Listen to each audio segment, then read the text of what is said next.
Lucifer was a brilliant son of God. He had experienced service in many systems, designated as one of the 100 most able and brilliant personalities in more than 700,000 of his kind. Many times had he been in council with the Most Highs, and Lucifer reigned upon the holy mountain of God, for he was the chief executive of a great system of 607 inhabited worlds. And of him it was said, "You were perfect in all your ways from the day you were created till unrighteousness was found in you. Your heart was lifted up because of your beauty. You corrupted your wisdom because of your brightness. How are you fallen from heaven, O Lucifer, son of the morning?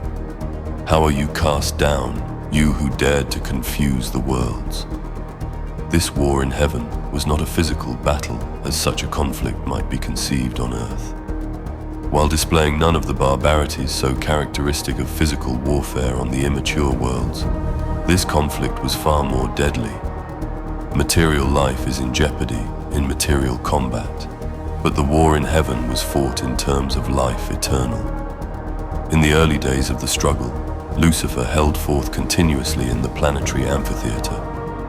He contested the existence of the Universal Father, protested the sovereignty of Michael's rule, and attacked the universal plan of ascendant mortal training. Gabriel conducted an unceasing exposure of the rebel sophistries from his headquarters taken up near at hand. The various personalities present on the sphere who were in doubt as to their attitude would journey back and forth between these discussions until they arrived at a final decision. All beings were left free and unmolested in their choice, for the government of the sons for the Father desired only that loyalty and devotion which was voluntary, wholehearted, and sophistry-proof.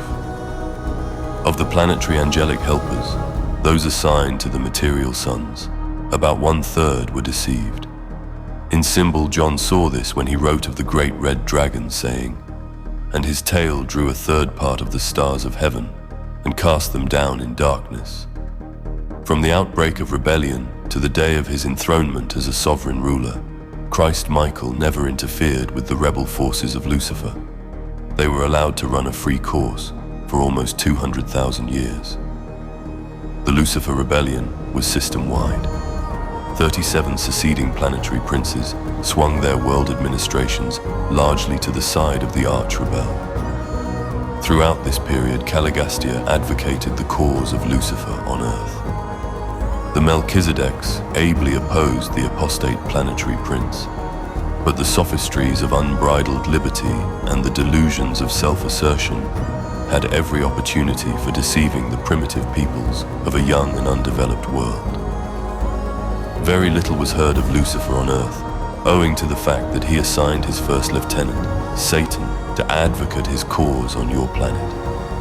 The devil is none other than Caligastia, the deposed and apostate planetary prince. At the time Christ Michael was on Earth in the flesh, Lucifer, Satan, and Caligastia were leagued together to effect the miscarriage of his bestowal mission, but they signally failed. The Son of Man was confident of success, and he knew that his triumph on your world would forever settle the status of his age-long enemies. There was survival for mortals and security for angels when your master, in reply to the Lucifer proposals, calmly and with divine assurance replied, "Get you behind me, Satan." That was, in principle, the real end of the Lucifer Rebellion.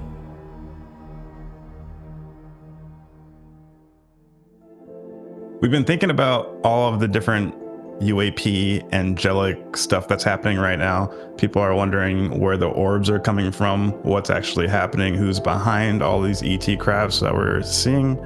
And we want to kind of give a context on what the stage looks like in the cosmos.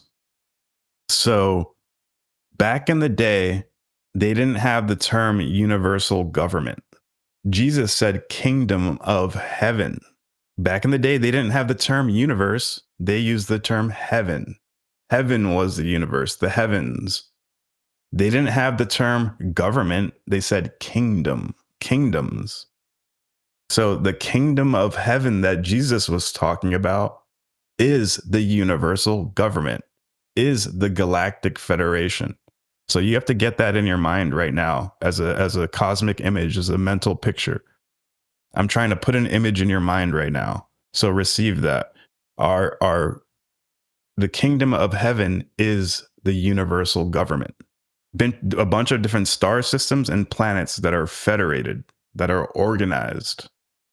I guess about 500,000 years ago, the angel that was in charge of our section of the cosmos was named Lucifer. So Lucifer had been alive for billions upon billions of years before 500,000 years ago. So for that entire time, his entire universe career, he was a good angel. He was a highly functioning angel. He got a lot done. He was highly respected throughout the cosmos. He is a celestial being of light, and he earned a high seat of honor in Michael and Jesus's government. So there's a bunch of different sectors in the cosmos. All these sectors report to one guy. That's Jesus. His name is Michael. His title was Michael before he became Jesus, and he's the one who runs the cosmic government. There are levels above him, but we're not going to go into that right now. So Michael's at the top, and Lucifer is just kind of like a mayor, a governor of a small sector, and Michael's the president. Lucifer, 500,000 years ago, decided, I'm going to take over this section of the cosmos for myself.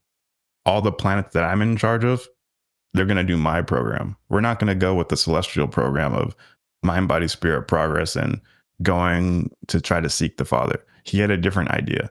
He kind of thought that it should be a cosmic free-for-all and the strong man wins. So let's take away all the rules and let's just see the strongest survives.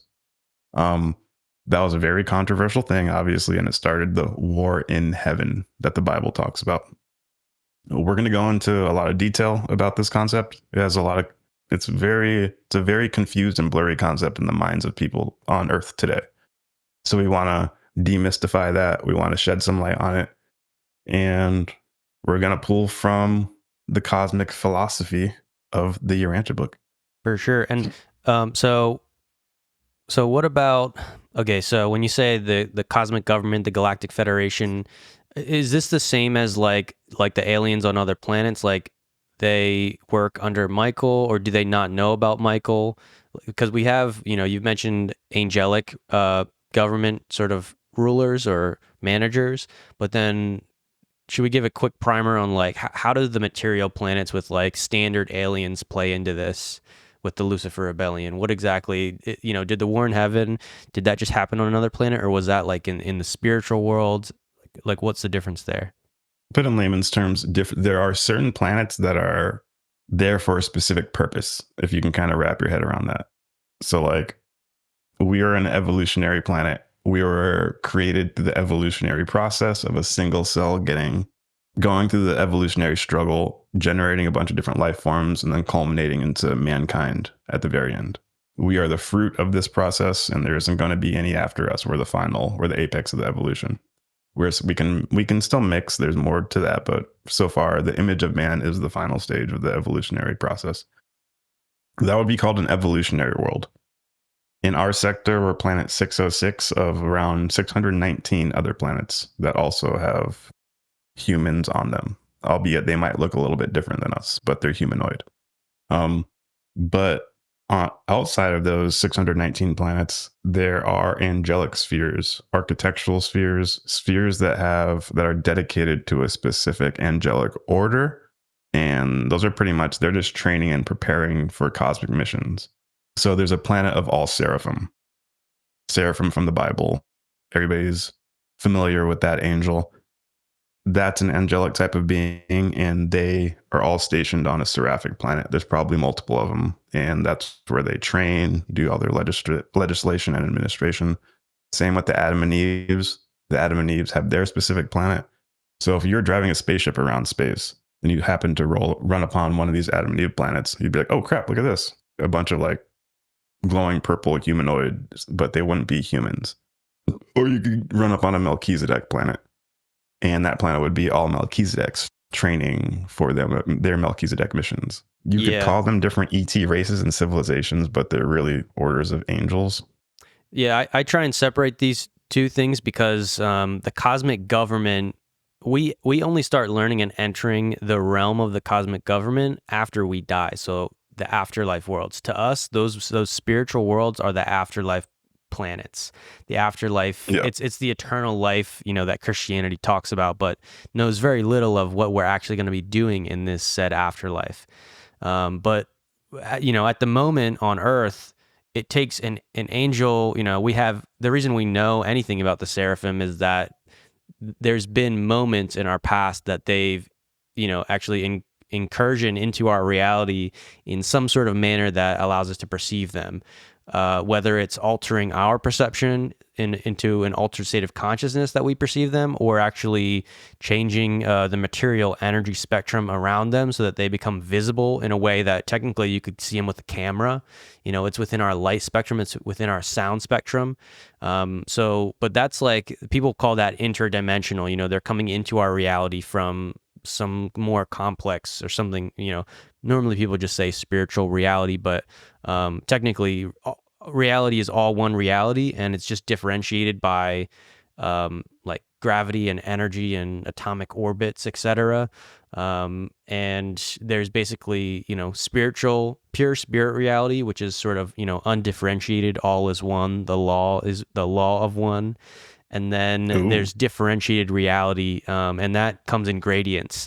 And what we consider as humans the spiritual worlds, the afterlife, is actually, what the Urantia books claims is that we don't actually go directly into being a spirit, being purely undifferentiated energy. We actually do, there's a process, and we're in the middle of material existence and like spiritual eternal existence, because we don't technically gain the ability to live eternally, which is sort of a matter of like overcoming gravity and energy limitations. It says that our soul is actually still, basically you could say our soul is still encased in some type of form of like limited energy. But as we learn, we start to become more unlimited, and we fuse with a portion of God consciousness that works with the entire universe, and that's what actually gains us sort of eternal life and sort of seals the deal, you could say. So that's a small primer on like some ideas about the afterlife that the Urantia book explains. But I say all this to say that these angelic worlds and what it calls the Urantia spheres, what Jesus called the mansions in his Father's house, there's many mansions in my Father's house. These are considered spiritual to us, but they're actually intervening, in between material, spiritual, and pure spirit kind of levels. And so we're actually going to get to travel through all these levels. And keep learning about the universe. And the angels, we're going to meet them at some point along the way on the spiritual worlds, but not necessarily right away. We're not necessarily going to have full contact and talking to angels. There's a system set up. There's a lot of teachers. We're going to be learning from a lot of people who are already on those spiritual worlds.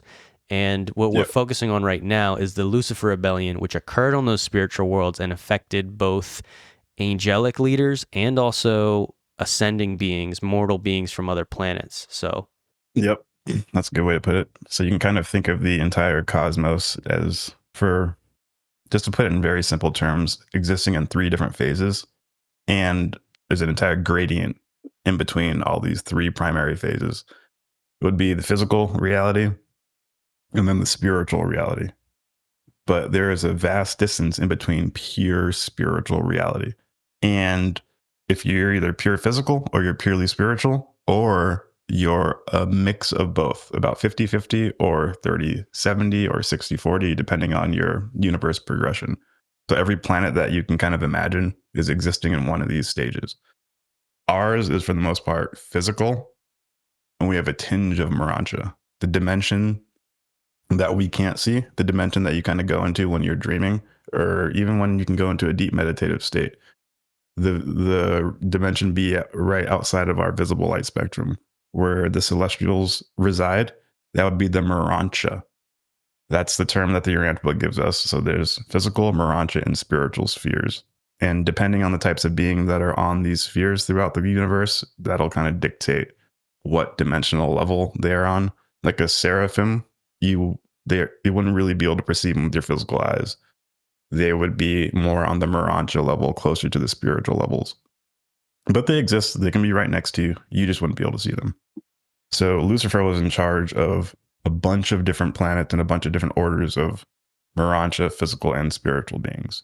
So we can jump into that right now if you want. Let's do it. Oh, but before this, I brought up this quote because when you were talking about how they can make contact with us, they can polarize. They, like I said, they can be right next to you and you don't even know it.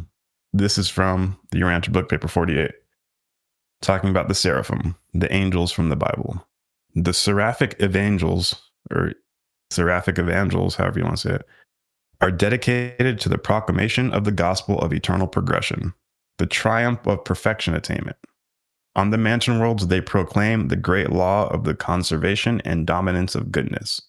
No act of good is ever wholly lost. It may be long thwarted, but never wholly annulled. And it is eternally potent in proportion to the divinity of its motivation.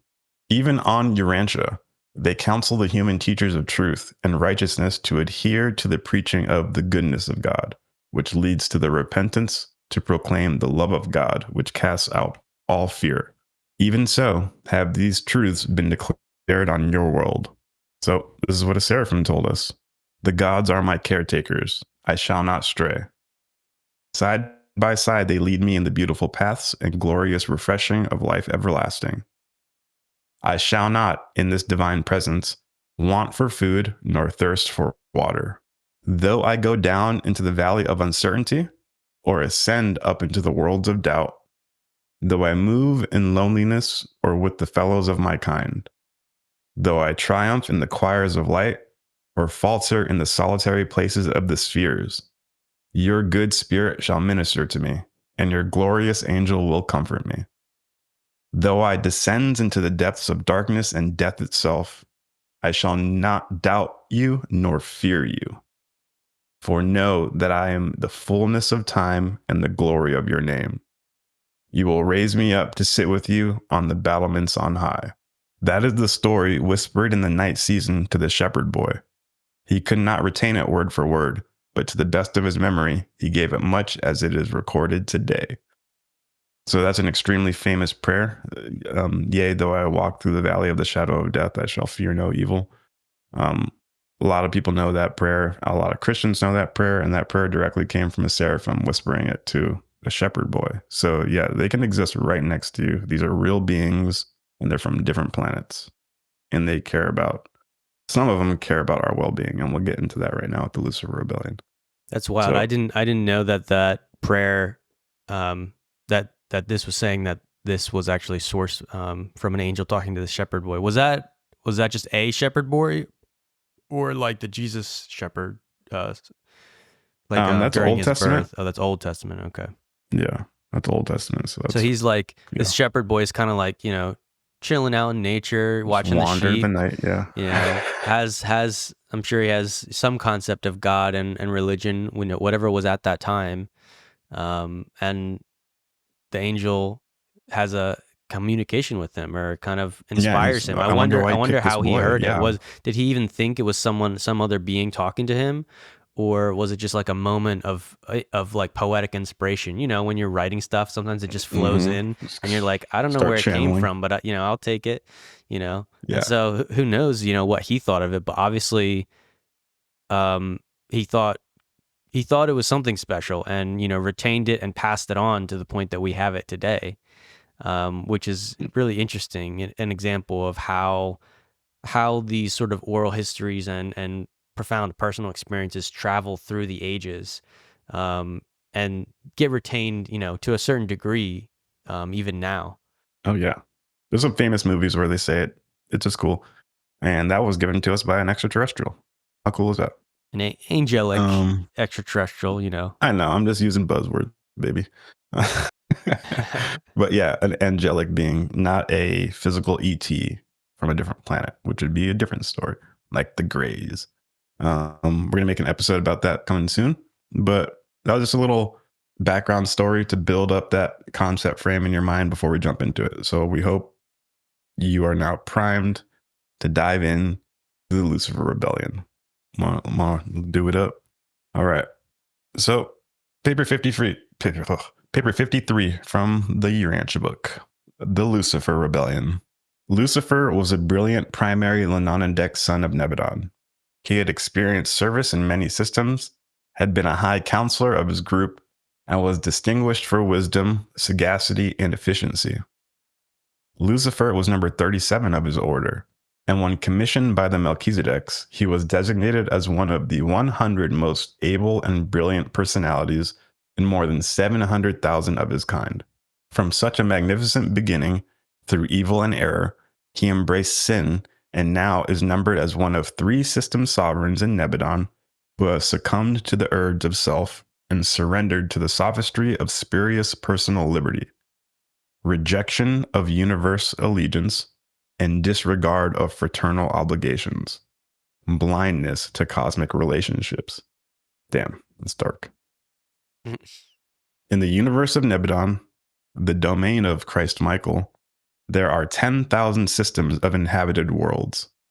In all the history of Lanonanduk's sons, in all their work throughout these thousands of systems, and at the universe headquarters, only 3 system sovereigns have ever been found in contempt of the government of the Creator's Son.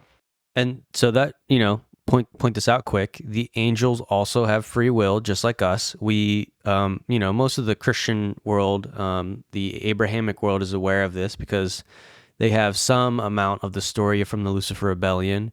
I always thought that was interesting, that because we get in the Bible, that text, we get the humans and we get their free will story, but they're put like on the planet. And then there's also that devil character or the serpent who is like already against God, all the way in Genesis, a deceiver, a crafty snake.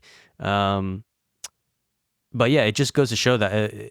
And then I guess there's, John in Revelation talks about some of this, but it's like there was already that Yeah, war I in got heaven. some of those quotes pulled up had actually already, right now. Yeah, if you got some fire ones, go ahead and rip them off. But that war in heaven had already occurred before Genesis. That's why, and for the Christians out there, like, have you ever thought about this? Why was the devil here on earth? Why was there a fallen angel here in the first place? I think we've never really thought about how exactly that works. Like, what are the angels even up to? And part of that is because we've had a very earth-centric view. We just assumed, the old church used to assume that the earth was the center of the universe. Everything revolved around here. But the Bible is just the story of earth humans and their search and interaction with spiritual reality, their search for God. And so we don't have direct knowledge, of all these other universe events, but we do get this glimpse of these spiritual beings that apparently have some type of role. And the Urantia book says that role is that the angels serve on planets all across the galaxies, all across the universe, all across the multiverse. And their role is actually to help the mortal beings that reach God consciousness. Here's what I mean by that. So what separates humans from like the lower animal species, dogs. We all love dogs, but do dogs go to heaven? You've heard that question asked, will my pet be in heaven? And the difference between the mind of humans and the mind of animals is that humans are the animal species that reached a level where they could actually perceive and know God with their consciousness, with their self-awareness. Animals have a form of self-awareness. They have a form of instinct and reaction. They can learn. They can even do tools. We have monkeys who will like show example of, spearfishing. So like they can do all that stuff, but there's actually, it says that the evolutionary program is managed by intelligent beings, and they get these animal species to an intelligent point, through long periods of years, through some amount of genetic influence and interference. They're designing it, but they also want it to sort of unfold naturally within the evolutionary process. But it's set up for that.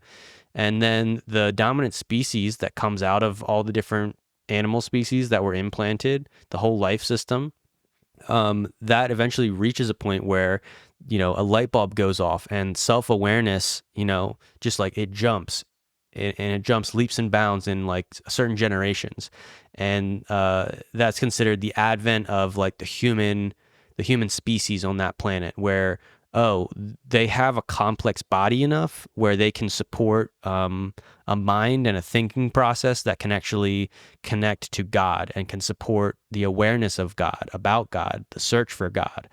And so, that happened for us a long time ago. And ever since, the angels have been here helping us directly to keep evolving spiritually. And there's other beings that are also part of that process that help teach us about, how to agriculture, physical reality. How do we build our kingdom here? How do we manage the resources?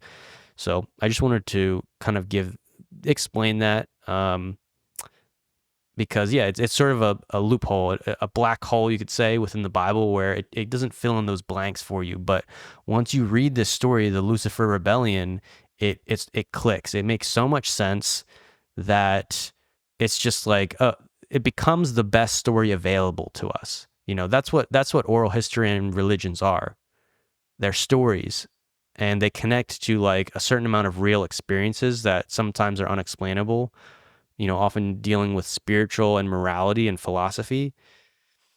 And yeah, it's recorded, but it's a series of stories, and we have to separate, the truth, the human from the superhuman, the truth from the false, all the things that happen over time. But when you read this, you're going to be pretty blasted, pretty amazed. So yeah, I'd love to hear more Christian, analyses of this, but it's difficult to kind of bridge that barrier. But that's what we're trying to do with some of these episodes here. Yeah.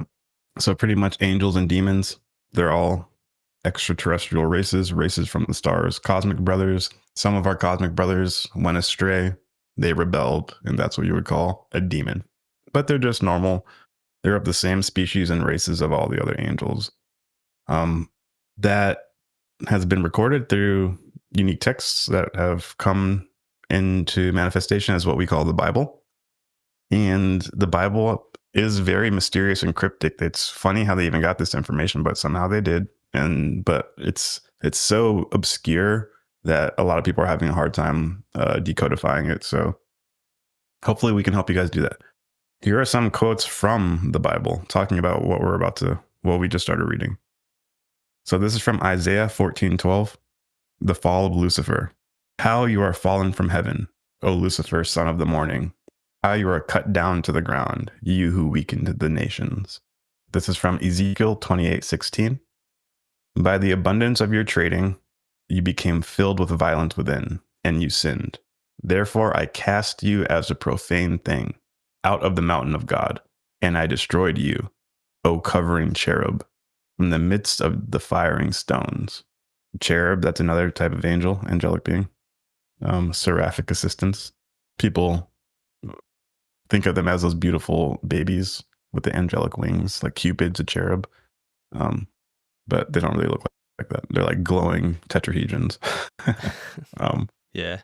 And then this is from Revelation 12. And war broke out in heaven. Michael and his angels fought with the dragon, and the dragon and his angels fought, but they did not prevail, nor was a place found for them in heaven any longer. So the great dragon was cast out, that serpent of old, called the devil and Satan, who deceives the whole world. He was cast to the earth, and his angels were cast out with him. So that's a pretty gnarly one. That's what John got. John the Revelator got. Not to be confused with John the Baptist.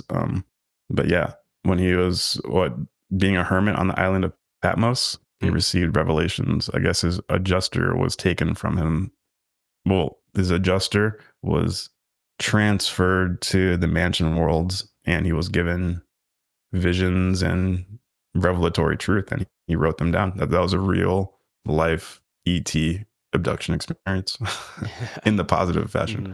Yeah, some might say is out of body. Maybe he was taken physically into a journey, but it's mysterious. But when we compare these quotes about the angelic rebellion, you can see you actually see a lot of these sentiments echoed. Now, I wanted to point out that in the Bible, it does have some of these quotes that, kind of claim that the dragon, the devil was thrown down to earth, and his angels were thrown down with him. Now, I wonder what exactly they meant by this, because the perspective from the Urantia book is that the angels are already here. They serve on the planet. I think, they don't just go from like between heaven and earth and bring messages. Angel comes from the Greek word like angelos, which means messenger. So it's actually a function rather than a name or an order of being.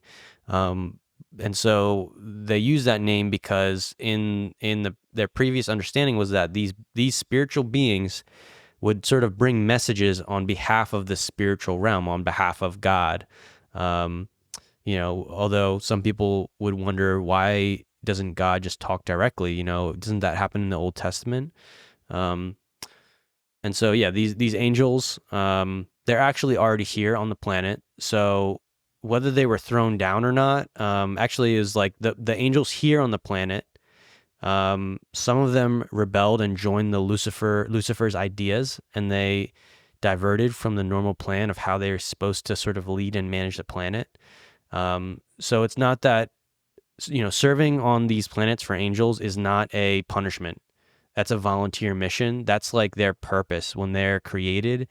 It's what they want to do. They want to serve God. They want to serve the creator sons, Michael, and that's how they do it. So, yeah, I just want to point out that that's not like a punishment. This might be some type of, there's different philosophies on, why they wrote it like that or what they understood. Maybe it's just to say, though, that they weren't allowed into the higher heavens, possibly, and so they had to spend more time, on the earth. Maybe you think of it like that, because the Urantia book does say that when this rebellion happened, and it'll get into it, we were quarantined. Our section of the universe was sort of sectioned off, so that the rebellion couldn't spread too far beyond Lucifer's domain that he was given, that he was supposed to be sort of managing. Yeah, so I think that's probably why it says it like that. Yeah, they shut that shit down. Yeah. Okay. Number 1, the leaders of the rebellion. Lucifer was not an ascendant being. He was a created son of the local universe, and of him it was said, "You were perfect in all your ways from the day you were created till unrighteousness was found in you." Many times had he been in council with the Most Highs of Urantia, and Lucifer reigned upon the holy mountain of God, the administrative mount of Jerusalem, for he was the chief executive of a great system of 607 inhabited worlds. Lucifer was a magnificent being, a brilliant personality. He stood next to the Most High Fathers of the constellations in the direct line of universe authority. Wow. Notwithstanding Lucifer's transgression, subordinate intelligences refrained from showing him disrespect and disdain prior to Michael's bestowal on Urantia. Even the archangel of Michael, at the time of Moses' resurrection, did not bring against him an accusing judgment, but simply said, "The judge rebuke you." Judgment in such matters belongs to the Ancient of Days, the rulers of the super universe. That archangel of Lucifer, Michael, that archangel of Michael thing, I actually think that this is where we get the idea Archangel Michael, which is mentioned a couple times in the Bible, but Archangel of Michael ends up making more sense when you read in the Urantia book that Jesus, before he incarnated, was actually, he's an individual being, and he's the leader. He's not an angel himself, but he has angels under him that work for him, that work, with him. He created them. And so Archangel of Michael would be one of Jesus's high angels. It's not actually Archangel Michael. So I think whenever you read about Archangel Michael, they're actually referencing Jesus Michael, the creator son Michael, before he arrived. So that's an interesting thread to pull on. Also in Revelation, we got some Michael and his angels. I think we just read that quote. Yeah, exactly. So within the Bible, they confuse the archangel of Michael and Michael himself. I mean, they do that over and over in the Bible. They confuse a bunch of different beings. They kind of shed some light on it if we keep reading this right now, actually. But Let's do it. If you're a Christian and you've heard the term Archangel Michael, now we've shed some light in your mind. Now you know. You can't unknow. You can't unthink the thought. So now you know. There's Michael and Archangel of Michael. And Michael's a billion archangels. So any archangel that works for him is the Archangel of Michael. But specifically, when they say Archangel of Michael, then they're not referring to Michael. They're referring to the archangel that is in charge of resurrection roll calls. We're not going to get into it, but pretty much if you don't reach a spiritual level, a mind, body, spirit level high enough when you die, you go to sleep. And you go to sleeping survivor and they put you like in stasis and you're just waiting there. And all the people who don't hit a prerequisite mind, body, spirit level will get sent there. And you guys will all sit there for thousands upon thousands of years until they do a resurrection roll call. And then all the souls will wake up in heaven at the same time. And the angel that comes and does that is the Archangel of Michael. He's the one that's in charge of roll calls. Yeah, and this is actually supported by some of the Hebrews' understanding of this. They called this Sheol, is the term that they used for the sleeping survivors, the sort of waiting place. Modern Christianity sort of thinks that, like, they also have this concept of the resurrection that, I mean, it's weird. I feel like Christians think that you go right to right to heaven after you die. Go right there. I don't want to go there, dude. There's the concept of before Jesus was here, there was actually a waiting period, and this idea I think has died out slowly because after the advent of Jesus, I think people just assume that you go like straight to heaven. But this does explain that there's these resurrection roll calls, and basically when you die, sometimes there is a waiting period, and it takes angelic beings and the cosmic government to actually take all the souls that are in stasis that are still on the planet and transport them to the spiritual spheres, the mansion worlds, and resurrect them. And that's the resurrection. That's the new body that Paul somewhat knew a tiny bit about. So yeah, it's a really kind of a fascinating thread to pull there, but I don't want to go too far down the tangent. Well, we kind of already did. I looked it up. This is crazy. So I guess Jesus must have revealed this to Paul or to the apostles, and the apostles must have revealed this to Paul. Mm-hmm. Because in 1 Corinthians from the Bible, so that's a letter from Paul to the Corinthians. Mm-hmm. We have a letter that Paul wrote to the Corinthians, and we put that in our Bible. In 1 Corinthians 15:51, it says, "Behold, I tell you a mystery. We shall not all sleep, but we shall all be changed in a moment, in the twinkling of an eye, at the last trumpet. For the trumpet will sound, and the dead will be raised incorruptible, and we shall be changed." Fire. Right. Absolute fire. Yeah. That's crazy. I mean, that is, if you compare that to the sleeping survivors concept in the Urantia book, you start to, I love these crossovers because if to me, if the Christian world knew the mysteries and revelations that are revealed in this book, they would be so happy, so stoked to be privy to that new knowledge. But with every new knowledge comes the same pains that the Jewish people had when Jesus tried to teach them new truth. It was actually so painful that they did not fully accept him, where we had a fork. Christianity is a fork of Judaism. If they had accepted what Jesus taught, it would still be Judaism. It would just be Judaism with a great prophet, DLC, whatever. Yeah. So that's, where Christianity is a thread that broke off because they couldn't accept it. So maybe you consider Urantia a thread like that as well.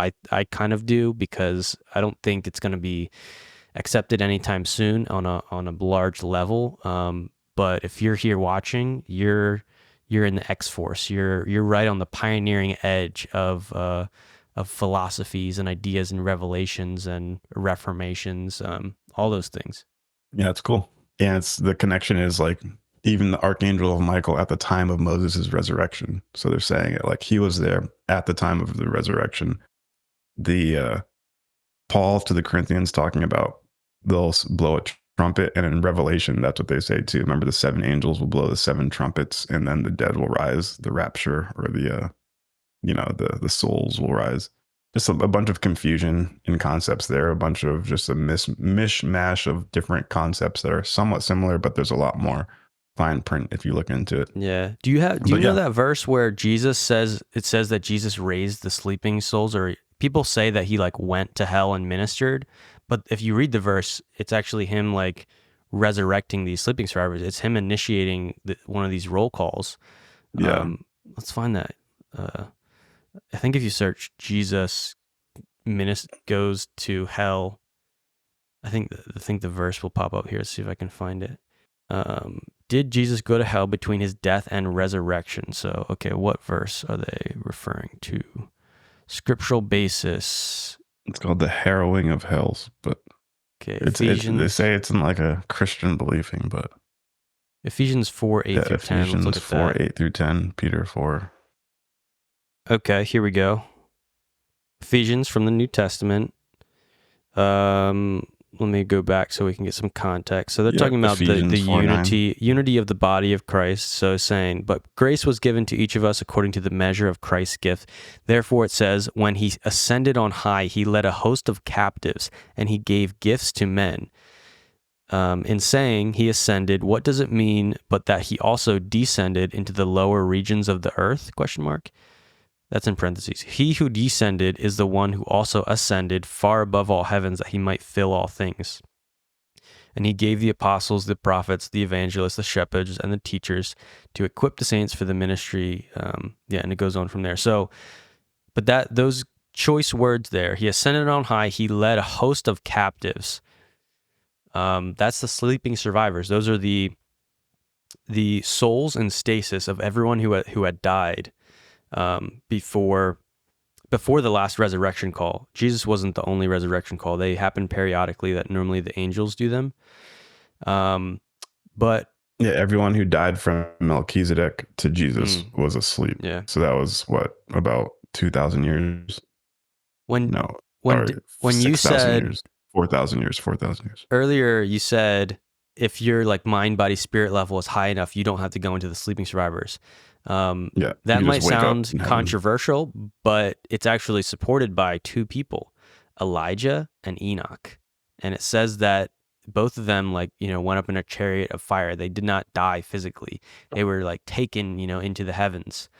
So that's an example of some real what's a cool word to describe them? They were on it. Mind, body, spirit, in communion with they were go-getters, man. They were getting after it. With the image of God, and man, they were getting it. And, they were doing, I don't know, big things going up. And they literally, the angelic team was like, we can't wait for you and the sleeping survivors. We need you now.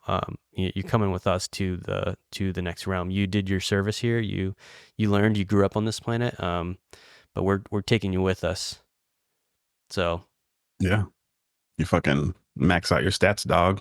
You can get that honorary discharge from that VIP. You get that golden ticket to the Willy Wonka chocolate factory. for real. This more quote supporting what you're talking about. Ephesians 4:9. Christ descended into hell after his death on the cross. Peter 3:19. Jesus preached to the spirits in prison who had rebelled in the past. Just more shit of Christ after what he did, supposedly according to the Bible, after he died. But yeah, I guess every time an angel lands, they'll resurrect all of the sleeping survivors. So the last angel that landed before Jesus was Melchizedek, and Melchizedek taught Abraham. So Melchizedek started the Jewish religion. He taught Abraham everything. People say Abraham's a patriarch of all Semitic religion or Judeo-Christian religion. Abraham's not the father. Melchizedek's the father, because Melchizedek taught Abraham. So Melchizedek started what we considered Judaism, Islam, and Christianity. Dang. Yeah. So people just assume. Sorry, finish your thought there. No. Okay. So Melchizedek landed. Anybody who died and didn't have the mind, body, spirit levels prerequisite to get out of sleeping survivor, so it accumulates. So I'm pretty sure like 85% of the planet is going to sleeping survivor. I don't know though. I'm not. It changes over time. It gets more and more as we spiritualize as a civilization. Yeah.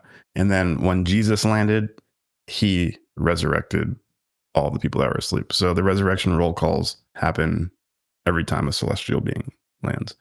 But yeah, we went on a tangent with that. Let's just keep reading. Oh, wait, you got something to say?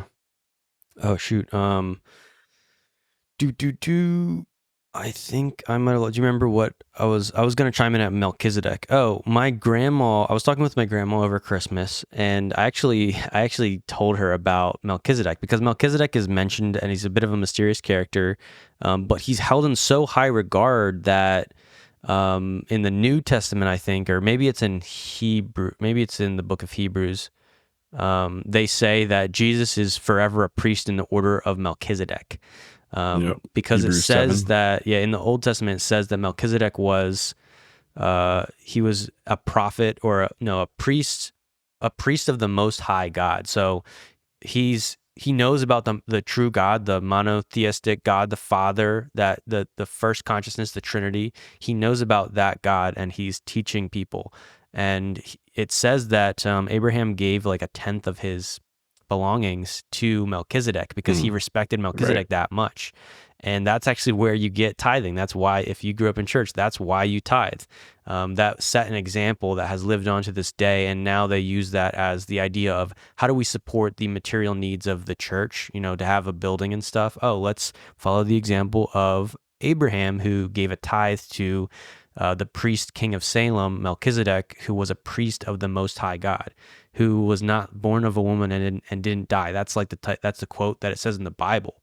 And so that's why the Catholics sort of see Melchizedek order as like a sort of divine order without knowing anything about the cosmic government, what the Melchizedeks do in the cosmic government. They're actually an angelic order. They still have that idea, in their, tradition and services. That's pretty fascinating. Moving on. So Lucifer is now the fallen and deposed sovereign of Satania. Self-contemplation is most disastrous, even to the exalted personalities of the celestial world. Of Lucifer, it was said, "Your heart was lifted up because of your beauty. You corrupted your wisdom because of your brightness." Your olden prophet saw his sad estate when he wrote, "How are you fallen from heaven, O Lucifer, son of the morning? How are you cast down, you who dared to confuse the worlds?" We just read that quote from the Bible. Very little was heard of Lucifer on Urantia, owing to the fact that he assigned his first lieutenant, Satan, to advocate his cause on your planet. Satan was a member of the same primary group of Lenonendex, but had never functioned as a system sovereign. He entered fully into the Lucifer insurrection. So Lucifer and Satan are the same type of angel. They're both called Lenonendex sons. Just like a seraphim's a type of angel, just like Melchizedek's a type of angel, these are Lenonendex sons. And Michael is a type of angel, and that's the highest, and that's what Jesus was. So, well, Michael's not exactly an angel, but no, he's like a super, like he's, well, for lack of a better term, super angel, or he creates the angel. He's just like to keep within. He's a paradise origin. To make sure the Christians don't consider this heretic, I would like to point out that the Urantia book does say that Jesus, or that Michael, aka Jesus, is a son of God, and he is a manifestation of the second person of the Trinity, which would be the Son. The only difference that you might have a bit of a quandary with is that there is more than one Michael creator son. There's more than one manifestation of the second person of the Trinity, the Son, other than Jesus. And that's because there's a vast universe to manage and create. But this doesn't actually take away anything from your theology, in my opinion. It actually just expands. There's a larger context. It also answers the question of, if there's other planets, did Jesus have to incarnate on all of them?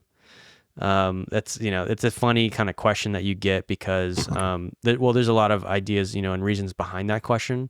But I say this to point out that the Father, the Son, and the Holy Spirit, it would be the mother aspect of the Trinity, the Holy Spirit.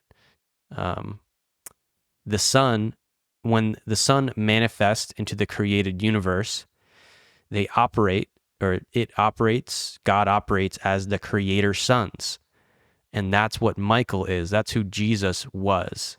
We'll do a separate episode on some of those concepts, but it's really, it makes a lot of sense, because the mystery that we're trying to answer there is how exactly does an infinite intelligence, infinite God, one who is simultaneously three, how exactly does that infinite being interact with the finite universe? And that's even why we have the Trinity concept, that kind of explains how the one infinite God, how the first consciousness in the universe, or the first consciousness before the universe and time and space, Yeah. manifest Apparently, as a Trinity. Yeah. in the Father, Son, Holy Spirit Trinity, the Son has the ability to just replicate himself as many times as he wants in order to administer to the universe. And they're all from him. It's all him, but he just has to duplicate himself to administer to different sectors of the cosmos. Yeah, So that's a great way to put it. that's about it. They're all still the same. They're all dank. They're all the Son. They represent the Son and the Father. So Jesus is that man. And these are the people who run the cosmos. They're the creators. They create life. And in order to administer, to become a better administrator, a better cosmic ruler, you must live a life as the beings that you're ruling, so that you have a better perspective on how to govern. And that's why Jesus incarnates. They do the incarnation. Let's see, where are we at? Okay. 5314. All right, so very little was heard of Lucifer on Urantia. Urantia is Earth, owing to the fact that he assigned his first lieutenant, Satan, to advocate his cause on your planet. Satan was a member of the same primary group of Lenonandex, but had never functioned as a system sovereign.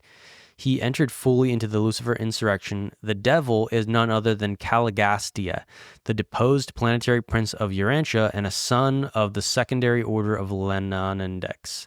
At the time Michael was on Urantia in the flesh, Lucifer, Satan, and Caligastia were leagued together to effect the miscarriage of his bestowal mission, and they significantly failed. Abaddon was the chief of the staff of Caligastia. He followed his master into rebellion and has ever since acted as chief executive of the Urantia rebels. Beelzebub was the leader of the disloyal midway creatures who allied themselves with the forces of the traitorous Caligastia.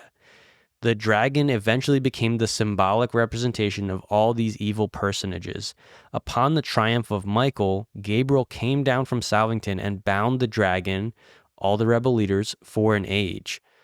Of the Jerusalem seraphic rebels it is written, and the angels who kept not their first estate, but left their own habitation, he is reserved in sure chains of darkness to the judgment of the great day. All right, who here in the chat? I know we got 4 people. Who's into Revelation? Because the book of Revelation, you just got some massive knowledge dropped on you that relates to both the book of Revelation and these names. A couple of these names are used in the Bible. One of them is new. You haven't heard it, Caligastia. But this is pointing out that there's actually a couple different individual angelic beings that were a part of this rebellion. And in the Bible, this gets wrapped up into one kind of idea. In Revelation, they call it the dragon. But in the earlier New Testament, Satan is normally the word, which actually is not a primary name. It actually means adversary in Hebrew. If I said that right, in the Hebrew language, Aramaic, however you call it, Satan means adversary. So, but even in Genesis, I think they use the term serpent, which kind of correlates to dragon, which is later used in Revelation. So they're using those words as descriptors of character, not necessarily literal serpents. You wonder why exactly does Genesis say that there was a lizard with arms who got de-armed as his punishment? I don't know. I don't have an answer to that for you. But at the end of the day, we always expect that these were angelic beings. I mean, even the serpent in the garden, even though there's a weird story about that, you still assume that that's a fallen angel actually doing that, tempting of Eve. But yeah, here, let's go to these names. So Lucifer. I think Lucifer, there's a history to that name. I think it means like bringer of light. It also correlates to the bright and morning star. But this word itself is actually, I think that's Roman within the Roman Catholic Church, I think they ended up using that term, and we have the anglicized version of it, which is Lucifer. I don't even know if Lucifer is the name, like actually, if that's really a great translation directly from the Bible, because it makes it sound like it's an individual name. Satan means adversary. But at the end of the day, there's actually three main high angels. Caligastia was the angel assigned to lead our specific planet. You could call it a planetary angel, who sort of leads the rest of the angels. He's the president of Earth, the angelic president of Earth. The Bible would call this the prince, or like the prince of, I think they use that term because they say that Jesus, won against the prince of darkness on Earth, which would be Caligastia. There's talk about this Mount Hermon encounter with Jesus. And there's a great theologian named Michael Heiser who has some talk about this. He has a whole book about it. What was this meeting with Jesus and the devil on Mount Hermon? Because I think in that case he says that Mount Hermon was like a landing, considered a landing site for these spiritual beings in the past before.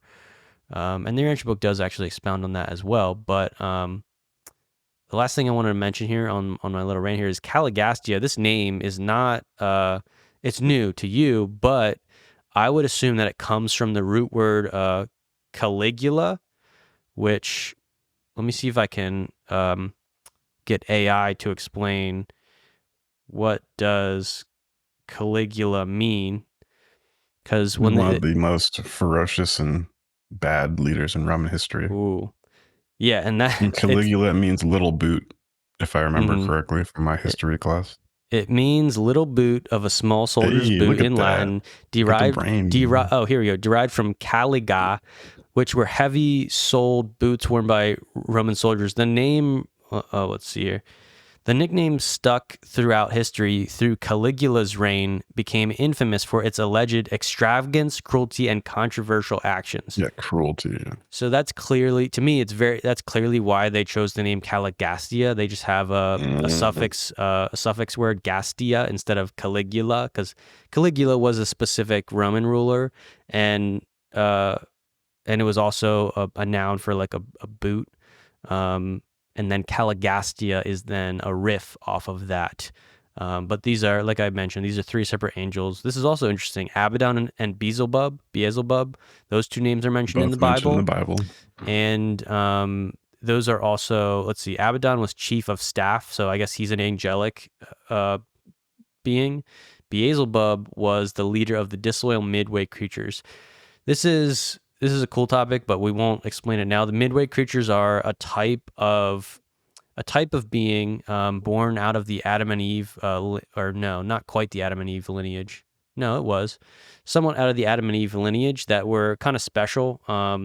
They actually sort of exist between man and angel, and they serve the planet as well. But during the rebellion periods, they got up to some wild, they were like the Rugrats of the planet, because they manipulated a lot of humans and could even compel some of the weaker minds and indwell them. That's where we get a lot of the old demon possession stories, which were apparently somewhat true because of these rebellious Rugrats, running around the planet, doing some things that the humans couldn't quite understand. So, and then that quote here, that was so fire. The dragon became the symbolic representation. D-Bake, did you ever notice this? It's basically saying right here at the end that, because people always ask, like, are we in the tribulation? Where are we in Revelation? What is happening? This clearly says that we are in the age where they are bound. We're already in that age. So, when did that happen? So upon the triumph of Michael was when he completed his Earth mission and got resurrected. So that would be at his time of death. He's like, my work is finished. Father, forgive them. They don't know what they do. And he becomes the planetary prince of this planet. He does not fall, to the devil's, I guess, offers. And it says that this is the triumph of Michael, and Gabriel, his angel, came down from Salvington and bound all the rebel leaders for an age. Now, I think in Revelation it says that it gives the number 1,000 years. So that would have happened. I mean, 1,000 years after the death of Jesus would have only been in like 1,000 AD. So I don't know if they're still bound. It's kind of up for grabs, but for all the Revelation people out there, apparently that has already happened. So, take that and run and try and think through the implications.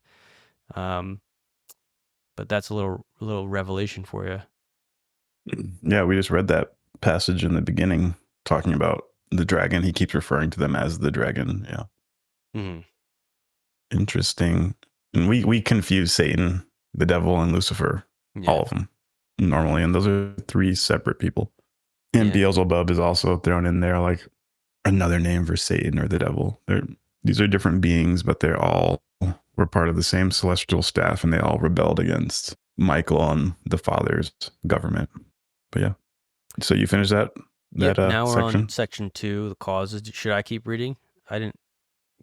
Yeah, I can keep. You didn't read that much? Yeah, keep going. Yeah, I wanted to explain all that to really get that cross comparative analysis. So, what's up?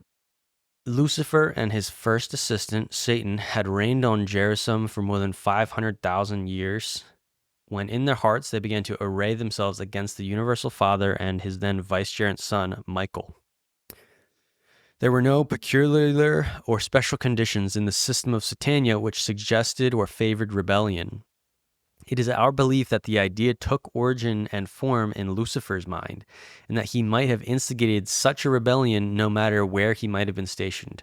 Lucifer first announced his plans to Satan, but it required several months to corrupt the mind of his able and brilliant associate. However, once converted to the rebel theories, he became a bold and earnest advocate of self-assertion and liberty. Okay. We're going to get into the manifesto here as well. That's going to be pretty cool. Yep. So no one ever suggested rebellion to Lucifer. The idea of self-assertion in opposition to the will of Michael and to the plans of the Universal Father, as they are represented in Michael, had its origin in his own mind. His relations with the Creator Son had been intimate and always cordial.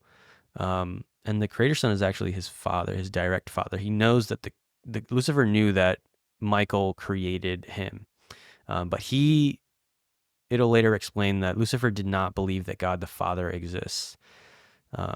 At no time prior to the exaltation of his own mind did Lucifer openly express dissatisfaction about the universe administration. Notwithstanding his silence for more than 100 years of standard time, the Union of Days on Salvington had been reflectivating to Uversa. Yeah, I know. Mesaverde said that wasn't a word. It's obviously a word. The reflectivators. Remember, it took it from the Urantia book. They said there are no reflectivators. It's not a word.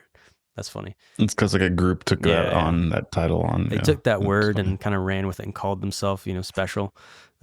Anyway, had been reflectivating to Uversa that all was not at peace in Lucifer's mind. This information was also communicated to the Creator Son and the Constellation Fathers of Melchizedek. Throughout this period, Lucifer became increasingly critical of the entire plan of universe administration, but always professed wholehearted loyalty to the supreme rulers. His first outspoken disloyalty was manifested on the occasion of a visit of Gabriel to Jerusalem just a few days before the open proclamation of the Lucifer Declaration of Liberty. Gabriel was so profoundly impressed with the certainty of the impending outbreak that he went direct to Urantia to confer with the Constellation Fathers regarding the measures to be employed in case of open rebellion. Wow, so it was so compelling that Gabriel already knew that this would sweep wide and far, and a decent amount of beings would be convinced by this. It's like when you hear a conspiracy theory that is pretty convincing, and it's also coming from what you consider to be a high source of truth. I don't know, maybe that's a bad example, but it was essentially a conspiracy that Lucifer presented, that that the universal father did not or doesn't exist. It's very difficult to point out the exact cause or causes which finally culminated in the Lucifer Rebellion. We are certain of only one thing, and that is, whatever these first beginnings were, they had their origin in Lucifer's mind. There must have been a pride of self that nourished itself to the point of self-deception, so that Lucifer, for a time, really persuaded himself that his contemplation of rebellion was actually for the good of the system, if not of the universe. By the time his plans had developed to the point of disillusionment, no doubt he had gone too far for his original and mischief-making pride to permit him to stop. At some point in this experience, he became insincere, and evil evolved into deliberate and willful sin. That this happened is proved by the subsequent conduct of this brilliant executive. He was long offered opportunity for repentance, but only some of his subordinates ever accepted the proffered mercy. The faithful of Days of Edentia, on the request of the Constellation Fathers in person, presented the plan of Michael for the saving of these flagrant rebels, but also was the mercy of the Creator Son rejected, and rejected with increasing contempt and disdain. Do you want to pick up on the Lucifer Manifesto? The Lucifer Manifesto, the banger right here. This is what Lucifer declared to the universe. This is what started the rebellion. Whatever the early origins of trouble in the hearts of Lucifer and Satan, the final outbreak took form as the Lucifer Declaration of Liberty. The cause of the rebels was stated under 3 heads. The reality of the Universal Father. Lucifer charged that the Universal Father did not really exist. That physical gravity and space energy were inherent in the universe, and that the Father was a myth invented by the Paradise Sons to enable them to maintain the rule of the universes in the Father's name. He denied that personality was a gift of the Universal Father. He even intimated that the Finalitors were in collusion with the Paradise Sons to foist fraud upon all creation, since they never brought back a very clear-cut idea of the Father's actual personality as it is discernible on Paradise. He traded on reverence as ignorance. The charge was sweeping, terrible, and blasphemous. It was this veiled attack on the Finalitors that no doubt influenced the ascendant citizens then on Jerusalem to stand firm and remain steadfast in resistance to all the rebels' proposals. When I first read that, like my heart, all the air got sucked out of me. That's intense. So Lucifer's first charge was that there was no universal father, that God was fake. Mm-hmm. Makes you wonder where atheism came from and how Lucifer and the dragon were so entrenched in Urantia. They don't believe in God, they just believe in energies. And that's a dangerous rabbit hole to go down. Energies with no father. That the energies are just inherent gravity and space energy. The first form of cosmic atheism. So if you're watching this and you dabble, you're agnostic, you don't know if you're atheist or not, I'm just giving you some food for thought. Atheism is a derivative of denying the Father, which started with Lucifer. And I had never thought about this concept when he said that, like, the Universal's father is fake and Michael and the angels are using that name as a fake name in order to, it's an illusion to have control. Real. Yeah. Exactly. They're government drones to control the universe. And I was like, whoa, I was blown away. I was like, damn, that's a gnarly charge. And if you're hearing this for the first time, you might be feeling intense on the inside right now. Like, oh my God, these are like, I could feel the implications when I first read this. And that's a gnarly charge to say that God's fake and that Jesus was lying in order to maintain control. Yeah. And remember, Michael is Lucifer's father. Michael created with the third person of the Trinity, the Son of God and the Holy Spirit of God. They work together and they create the angels that work in the universes. So Lucifer knew that Michael was his daddy, and but he so here's why Lucifer was sincere in saying that the universal father did not exist. Lucifer did not have access direct access to the universal Father. So this is an explanation on how the universe is set up. So technically, God the Father, the whole Trinity, is omnipresent. However, in the way that to the angels that have written this book, they say that even though God is omnipresent and, technically knows all, is all, everywhere at once, we exist within the mind of God, you could say. There's nothing outside of God. It's the way that he appears to interact with the created universe, the separated universe. It appears that he sort of lets the free will beings he created do most of the ruling, most of the actions, instead of so personally God's not changing the weather personally on the earth. God the Father doesn't do that. We kind of get that concept from the Old Testament, and there are ways that God the Father interacts with us directly. One of them is called the image of God in man, which is a fragment of God the Father that actually works with the mortal ascending beings. But Lucifer as an angel, basically, he couldn't directly perceive God the Father, and he also couldn't actually travel outside of his universe sector so they say that you have to travel to the center of the universe, and then that allows you to exit time and space because gravity is radiating outward from the center of the universe. The universal Father, as pure spirit energy, radiates all primordial energy, and it gets differentiated out from there. So you have to go to the center of the time-space universe in order to exit time and space, and that is where you can gain greater access to directly interacting with the universal Father. Like I said, the universal Father is omnipresent.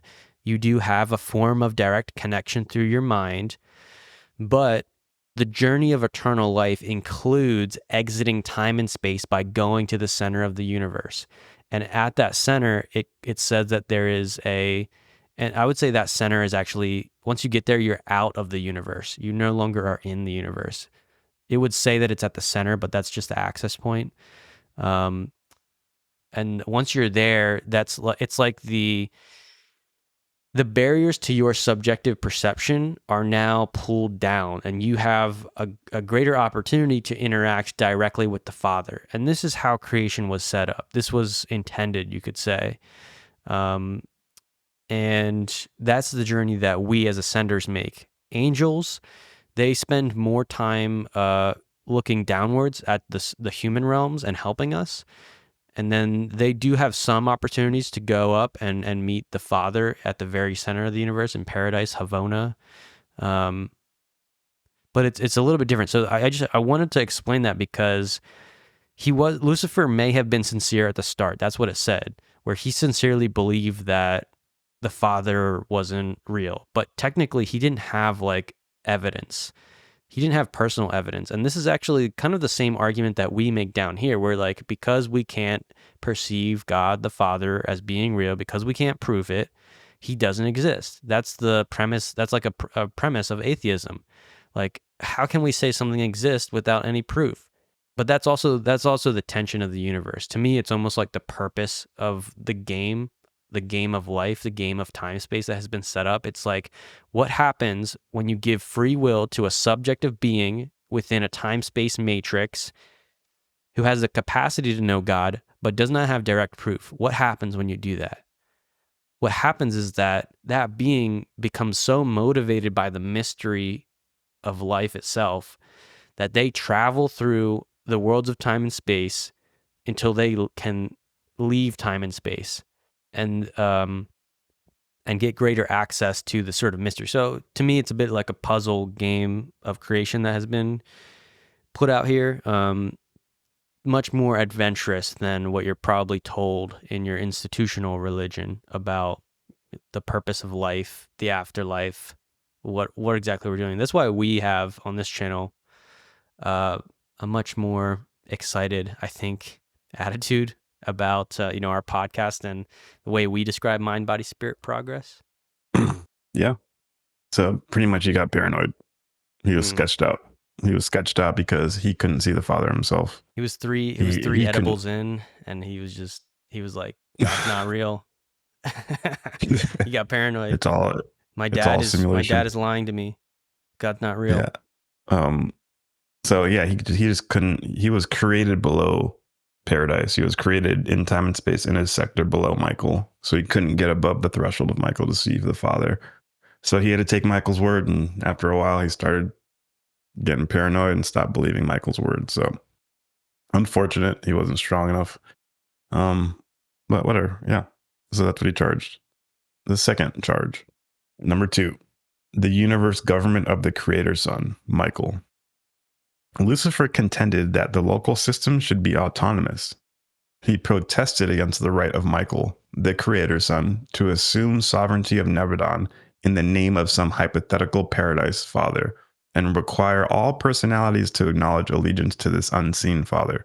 He asserted that the whole plan of worship was a clever scheme to aggrandize the paradise sons. He was willing to acknowledge Michael as his creator father, but not as his god and rightful ruler. Most bitterly did he attack the right of the Ancient of Days, foreign potentates, to interfere in the affairs of local systems and universes. These rulers he denounced as tyrants and usurpers. He exhorted his followers to believe that none of these rulers could do aught to interfere with the operation of complete home rule if men and angels only had the courage to assert themselves and boldly claim their rights. Oh, so he pitted men and angels against the higher ups.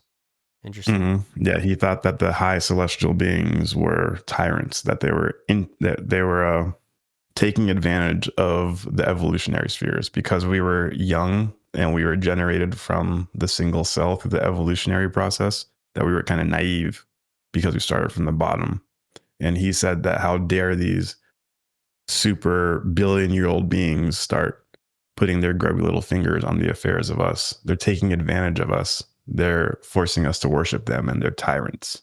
It's like We're too naive and young middle to level understand. management got pissed about the top level CEOs who they thought were disconnected from the process and didn't deserve to rule over them. They're like, Exactly, I pretty want to do much. my own business. Lucifer was like, Mm-hmm. I'm my own man. I make my Yep. own money. We got some Mm-hmm. comments Yeah. here in the chat. RC Smith says, so basically he was an atheist. Yes, so the Lucifer Rebellion is sort of the origin, I guess you could say the ancient origins of atheism. And it's interesting though, because, Lucifer, he knows that the universe is big and vast and that there's a lot of beings like involved in creation, but he still didn't have direct proof of God the Father, who the Melchizedek's angels teach about, who the Michael sons say is their father and their source. And he just he didn't believe them, and he wanted to do his own thing. So yeah, he was he was an atheist. He didn't believe God the Father existed, even though he knew, about the creator sons and some of the philosophy and concepts. But angels are not all knowing. So they also have a learning process. Yeah. He just thought that the higher celestials were interfering too much and they were taking advantage of the low evolutionary creatures, when in reality, these high celestial beings were the ones who created the universe and actually designed it by a certain template according to a certain plan or the purpose of generating souls at the bottom and cultivating them to the top. That was the entire purpose. It's called the ascension career. And that's why they're here. So no, they're not foreign usurpers and tyrants interfering in our plans. No, they're mandated by the Father to benevolently cultivate us from the bottom to the top so that we become super deities in the future. Yeah. Now, But some of this ascension career is actually still a mystery, because once these souls go from the bottom animal origin and attain eternal life and travel all the way to the Father, and it calls that a finaliter. Once they do that, it actually, the Urantia book says that their mission is not entirely revealed. However, it does say that the universe is still expanding and will be populated on extending outer space levels. So if you want to know what exactly we're doing in heaven, what exactly is eternal life, it is an infinite experience where you are both have your individuality, but you're also connected to the first consciousness. You're connected to God. You know what that is. To me, it sounds like it's a joyful game of creation. It's just expression. It's pure expression out of out of the ecstatic wave of existence, of infinity. It should be enjoyable, I guess, in a way. I think that God has done this all because it's enjoyable somehow. It's not because he needs something out of it. It's like when kids play, it's like they don't need a specific result. They just need to like to express and to like play and to pretend and to think and to, yeah. I mean, it's really hard to try and profess the why creation was made by an infinite being who doesn't really need anything. But the best I can compare it to is that, there's a lot of things we do down here, not out of need, just out of joy, out of fun. Yeah, that's where you have to cue the Star Trek intro. These are the voyages of Starship Enterprise, Ooh. a 5-year journey to go where no one has gone before. That's a cosmic career, but it's more than 5 years. It's a billion years. And you get to explore every nook and cranny and corner of the universe until you're satisfied. And then you can be like, yo, Pops, give me a hug. And the father will come give you a hug. And you come out and find out later. Number 3, Lucifer's third charge against the cosmic government from the Lucifer manifesto. He contended that the executioners of the Ancient of Days could be debarred from functioning in the local systems if the native beings would only assert their independence. He maintained that immortality was inherent in the system personalities, that resurrection was natural and automatic, and that all beings would live eternally except for the arbitrary and unjust acts of the executioners of the Ancient of Days. Ooh. Go ahead. I have something to say about this. I'm just saying, getting my tinfoil hat on, assuming, let's say that our government was in contact with rebellious entities. The rebellious entities that are on our planet, like Caligastia and Lucifer and the rebel midwayers, what would they tell our military? What would they tell our government? They would say aliens are a threat, right? Because they don't want our people to look at the celestial as positive entities. Does that make sense? They would say that the higher ups are trying to harvest our louche energy and our souls because we're trapped in a matrix. There you go. When really, what they're doing is cultivating us to ascend into a greater state of being. We're on like a little leash. We got not a leash, but not that sounds like we're a pet, but they're guiding us. We have training wheels on. Yeah. Mm-hmm. But you can spin it. And then they would get our military to militarize. With a matrix simulation idea, harvesting the louche. It's very much about perspective and, philosophy. But what I was reading here is actually, so I have a book that claims that there is an alien race out there, and they have actually achieved physical immortality technology, meaning that they can transfer the human consciousness, their consciousness, into different clone bodies, and they can survive and retain all their memories. But this society does not think God exists. They don't believe in any of that. They don't have like a religion. It's like, it's scientific. Even like the way they manage morality, they're like, it's really based on a collective agreement. And it's like, it's totally relativistic. But what this pointed out to me was that realizing that the afterlife is real does not actually prove that God exists. There's more to it than that. Even when the atheist figures out that we can transfer consciousness into another body, even when they realize that consciousness does survive the body and actually can continue to exist on this planet, can go beyond this planet, it's still not enough to prove God. And this is sort of proof for that, where Lucifer knew all these things existed, but he couldn't prove for himself that God the Father as a personality existed.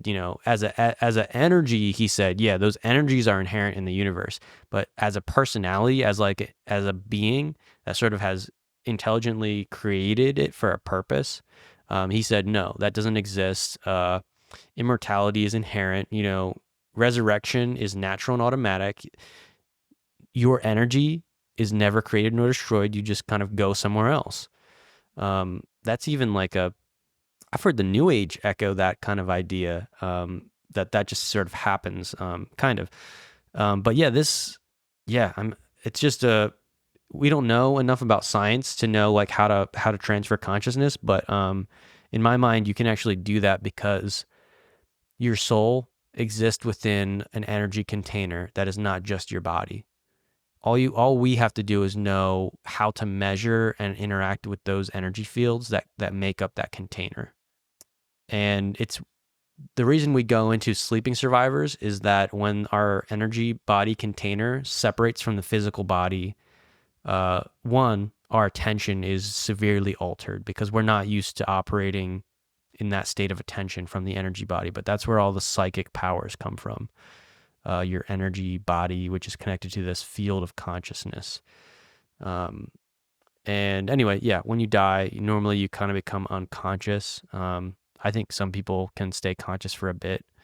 But anyway, yeah, that's a thread. Just because you survive into an afterlife, that's not going to convince you that God is real. Didn't convince Lucifer God was real. We're gonna be doing a lot more to prove that, ourselves. Yeah. So, okay, the third charge that Lucifer said. The attack upon the universal plan of ascendant mortal training. Lucifer maintained that far too much time and energy were expended upon the scheme of so thoroughly training ascending mortals in the principles of universe administration, principles with which he alleged were unethical and unsound. He protested against the age-long program for preparing the mortals of space for some unknown destiny and pointed to the presence of the finaliter core on Jerasim as proof that these mortals had spent ages of preparation for some destiny of pure fiction. With derision, he pointed out that the finaliters had encountered a destiny no more glorious than to be returned to humble spheres similar to those of their origin.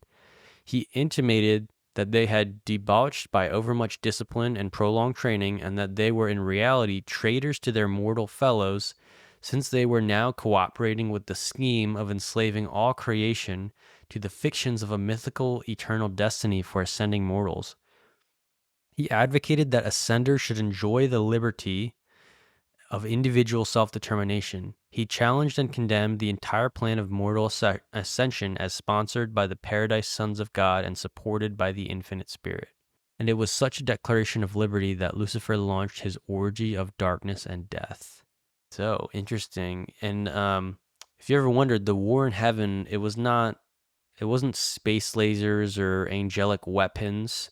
It was a war of ideas. It was a war of philosophies. This declaration was basically, you could consider like a speech that happened on, I think they call it the Sea of Glass, broadcast on the spiritual worlds to the different planets that are connected to that, and also the other spiritual planets. And so, think of like, I don't know, a debate stage or like a TEDx talk, and Lucifer, this epic angel that everyone respects, he starts explaining this. And it's so compelling that Gabriel, another high angel, he knows that this could start a rebellion that changes the universal government structure within Lucifer's sector. And they sort of prepared for that because this has happened in the past. There have been other angelic rebellions, other rebellions from the cosmic government, where there was disagreements in how things were run and how the ascension scheme was run, in how fast they could implement new procedures for training humans. Because all of it's, you think of like a large corporation, they basically establish their processes and their purpose and their mission statement. And once you get so many people involved, it both stabilizes the output of the business and the sort of goal, but it also makes progress move slower or more, to it's no longer a grassroots kind of movement. It's an organized system, and a large organized system with all these complex parts. That's built over billions of years in the universe ascension scheme, ascension career, which is built to have mortal beings of animal origin reach all the way up back to God the Father and sort of go on this mysterious journey. And Lucifer, after so many aeons of working in this system, he stopped believing in it, and he stopped believing that some of the core principles like the universal father were an actual reality. and he thought there was a conspiracy and that he could run things better. And so that's why he called this a Declaration of Liberty, because he thought it would be liberating men and angels into a new age of leadership, of opportunity. But it also then throws away the context of the previous administration, all the time that had been set up into making the decisions on ruling in the way that they did choose. And so it was like, when everything's new, you basically run into a lot of the same problems which were kind of solved before, but you're trying to optimize for a different result. So he tried to build a different type of ascension career, and this is what is known as the War in Heaven. So the outbreak of the rebellion, the Lucifer Manifesto was issued at the annual conclave of Satania on the Sea of Glass in the presence of the assembled hosts of Jerusalem on the last day of the year, about 200,000 years ago, Urantia time. Satan proclaimed that worship could be accorded the universal forces, physical, intellectual, and spiritual, but that allegiance could be acknowledged only to the actual and present ruler, Lucifer, the friend of men and angels, and the God of liberty. Let's see. I want to read that again. Satan proclaimed the worship could be accorded to universal forces, physical, intellectual, and spiritual, but allegiance could be only put to Lucifer. Okay, so worship versus allegiance. So it's, yeah, I don't know. That's interesting. It's like you can still worship the universal, the consciousness, the intelligence behind the universe, physical, intellectual, and spiritual. Or maybe they didn't even think it was, Satan was saying it's not a person, but those forces still exist, and your sense of worship is pointed towards them. But allegiance should go to Lucifer, the angel that's actually standing in front of you, the top leader. And I see why he's sort of saying that. And that's always how it's been, even on earth with religion. We've always looked towards the leader that's actually in front of us. The ancient Hebrews are always back and forth in the Old Testament between like worshiping the monotheistic God, and then they go back to idols, and then they're worshiping the God. Moses is trying to tell them about God. He's like, that idol's not God. That's a golden calf. That's worshiping that is not God. It's a distortion.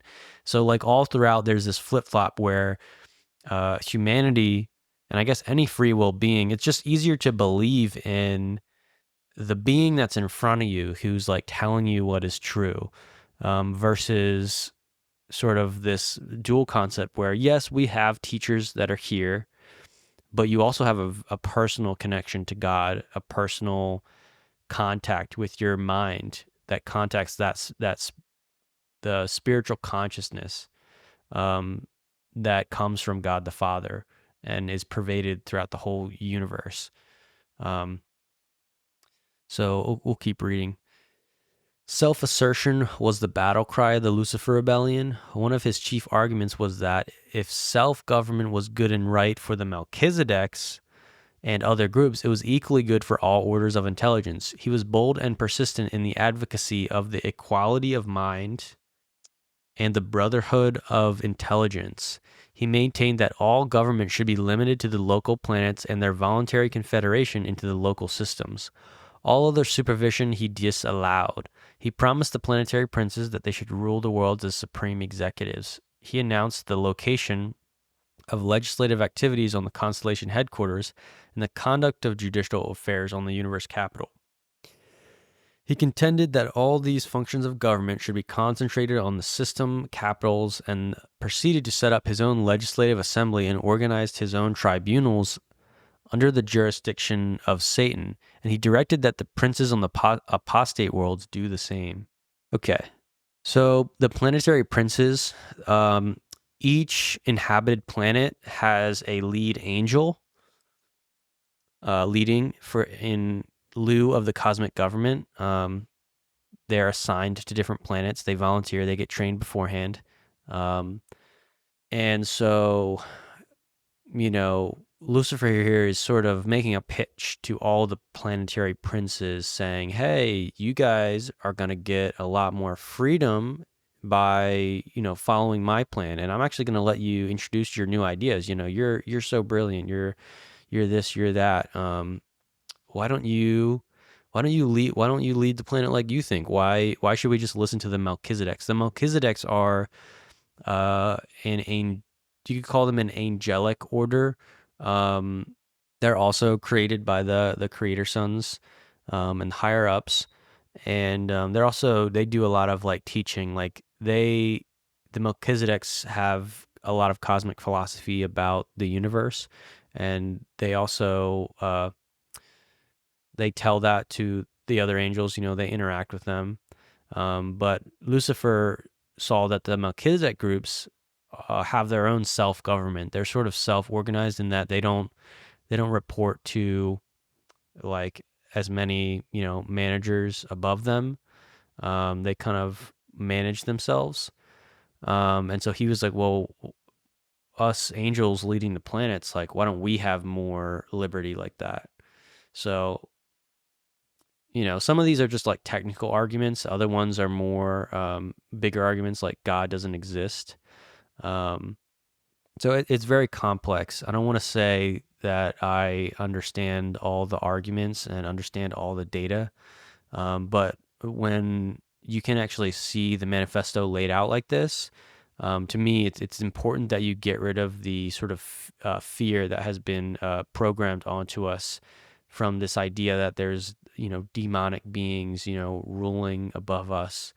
Like once you understand the story behind it, you go, oh wow, we actually do the same things as humans down here. We have a lot of like infighting and conspiracies that rise up, and our leaders are growing and learning. They're not always sincere. There's internal rebellions and revolutions and reformations, and it's part of the evolutionary process.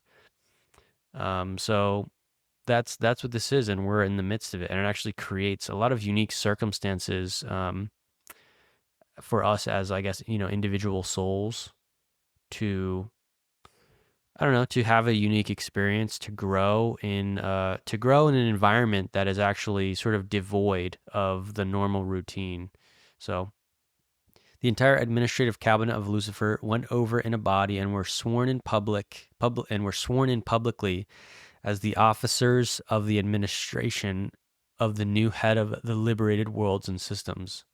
Okay, so he did a little public statement, here's all the officers who've joined the Liberation Army, something like that. While there had been 2 previous rebellions in Nebadon, they were in distant constellations. Lucifer held that these insurrections were unsuccessful because the majority of the intelligences failed to follow their leaders. He contended that majorities rule, that mind is infallible.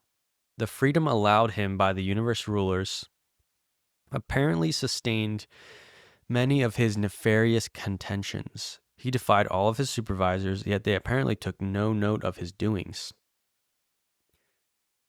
He was given a free hand to prosecute his seductive plan without let or hindrance. All the merciful delays of justice Lucifer pointed to as evidence of the inability of the government of the Paradise Sons to stop the rebellion. He would openly defy and arrogantly challenge Michael, Emmanuel, and the Ancients of Days, and then point to the fact that no action ensued as positive evidence of the impotency of the universe and the super universe governments.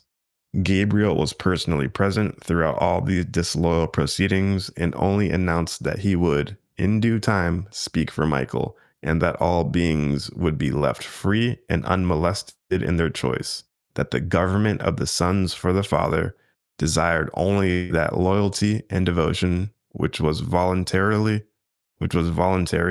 wholehearted, and sophistry proof. So that goes to show you how much free will the super universe government gives you. They don't want to force you into the decision of doing the cosmic father's will. They don't want to force you into the decision of mind, body, spirit progress with everybody, no matter what section of the universe you're in. They're not going to, even if you make a incorrect free will decision, they're going to let you make that, because that's how much they respect free will. Free will is one of the most divine things in the cosmos. It's a direct gift from the Father, and it must be recognized, and it must not be abrogated. And I think Lucifer actually and his minions started to do that. They started to abrogate free wills. They started to distort free wills, which is, in my book, a cosmic sin. The biggest sin in the universe is to use your free will to hinder others' universe progress. Once you start doing that, you are now considered a negative entity. You're supposed to help others grow, but whatever. It's that whole service to self versus service to others that the law of one talks about. Yeah, I do. I wonder, like, if Lucifer got anything out of this, like what exactly did he get out of it? Because at the start, if he thought he was implementing a better ascension scheme, but he also, I guess, didn't know the result, I don't know, of his new program. He couldn't have had, like, what was his plan for the souls that he was going to train up? If he didn't want them to go to paradise and do the finaliter career, what was he going to do with them, So maybe was he serving himself in a weird way? Maybe he thought there was an unrevealed portion of the Father that could only be revealed through his plan, that the universals were doing it wrong. But if he was right, then the universals and the Father would have to recognize that and say, your plan was right. We'll start implementing this. And I don't think that's the case for some reason. I don't know. It was funny. Like yesterday, I was with Magma. It's his girl's birthday. And we were having a good old time at this place called Main Event in Memphis, drinking, playing laser tag. It was sick. And I look at him and I go, is it bad that I like the rebellion? Like, am I a bad person because, like, I like being in the places of rebellion? And then Magma didn't say this, but his girl said this, and she's not really a big Urantia book reader, but she understands it by proxy, know. And she was like, it's because you like having fun, and it's fun in the rebellious places. And I was like, I stopped and I looked at her and I was like, that's secondary. Yes, I do like to have fun, but primarily speaking, I like being in the places where the kingdom isn't built, because it gives you an opportunity to build the kingdom. Like, you can't build the kingdom where the kingdom's already built. And on top of that, you get to have a lot of fun. But well, it's more like you're more involved in the development process when it's when it's a raw sphere. It's not that, because when you say, when you like the rebellion sphere, it's not that you like the principles of the rebellion, and the sort of the weird opportunities when there's when there's no basis for, like, the law or like a true morality and anything goes. When there's no adults in the room. Yeah, I don't know. I don't see it. I think on these other planets they have just as much fun.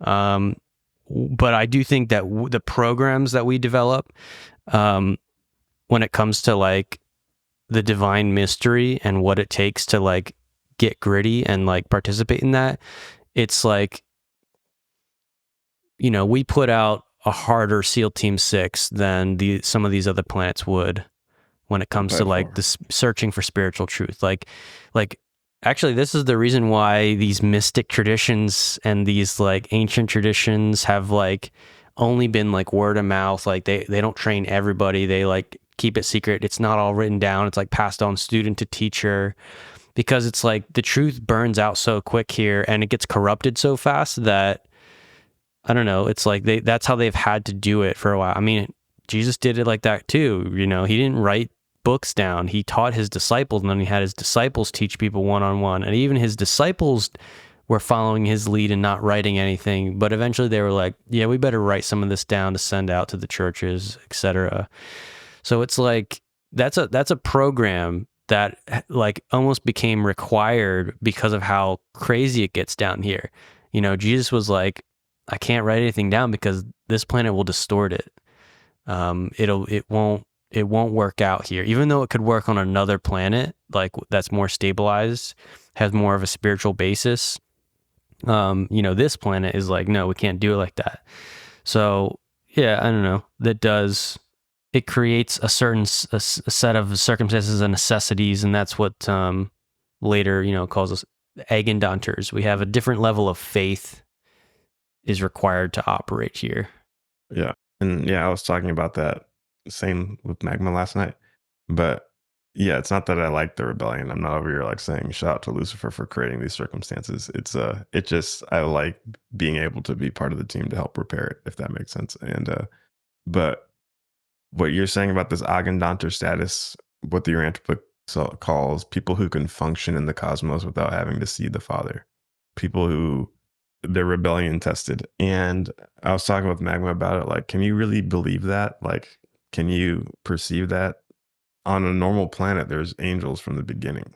Like when you're born and you wake up, you would see angels on your news. Caligastia staff would be here with Adam and Eve, with the Paradise Sun, and they would all be one unit of government, administering to the planet. So from birth, you see angels. Angels are there. That's the norm. So from it, like, now put yourself in like an angelic point of view, and you're looking down on all the planets, and you're like, yep, the human was created to live in that type of environment with the angels on the planet. But on our planet, that didn't happen. Me and you have never seen an angel. We have never seen one. But yet we still came to this conclusion. Yet we still figured it out. We have never seen the Father. We've never seen the angel. So from angels up top, this must be the most mysterious phenomenon of all time. Like, look at these beings. They have never seen an angel, and they still came to this conclusion and figured it out. That's like pretty epic right there. And that doesn't get to happen at all in the cosmos. That means like it's almost like phenomenal. Yeah. Literally. Earth itself as a school for souls is a new type of, it's like a special type of lineage where it's like a mystery experience, because there's no direct evidence of like these beings. There's not even direct evidence that there's extraterrestrial beings. That's been that's like super obscure as well. And it's like everything is so much more obscured here that the what it forces you to do is, it means that you have to rely more on your personal individual connection with these spiritual intelligences through your mind connection. And when that's all you have, you work harder to clean that link.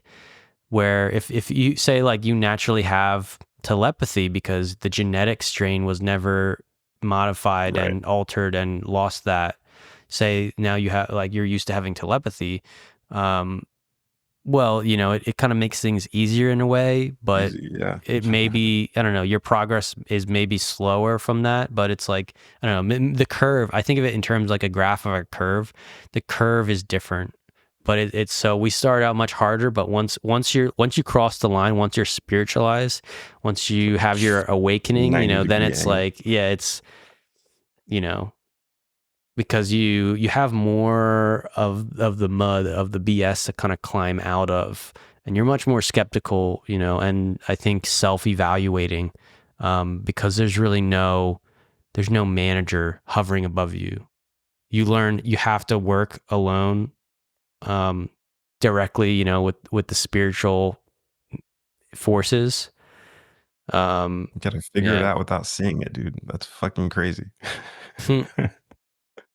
Pretty tight.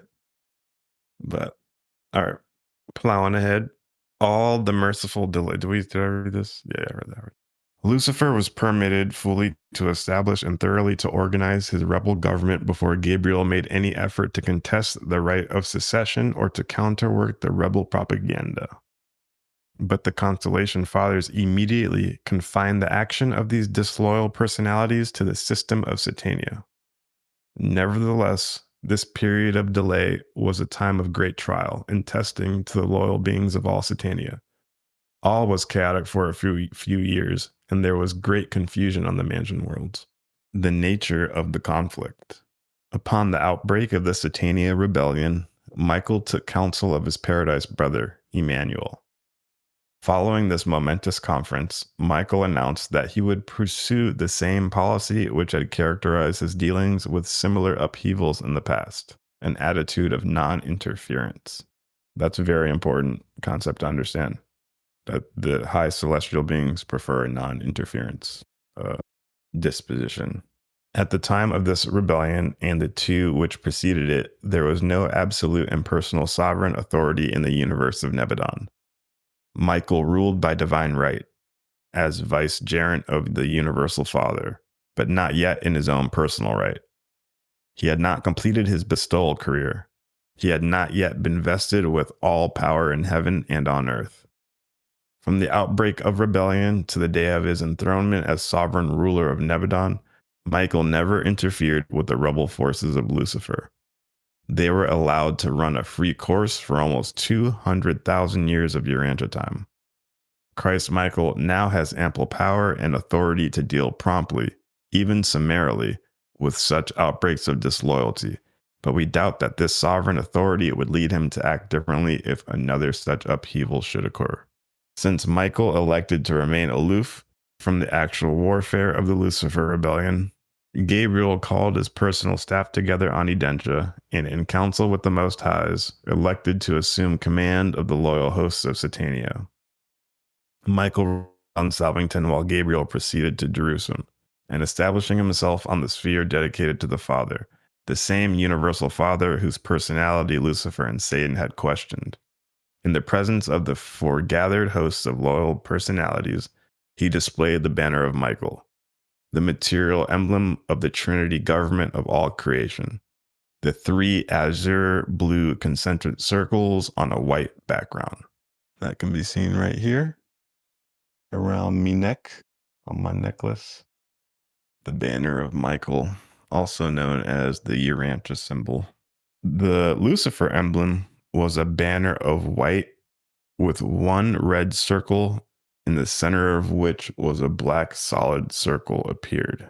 So that red, white, and black theme, you see that in the Nazis. You see that in that those are like the fascist colors throughout history.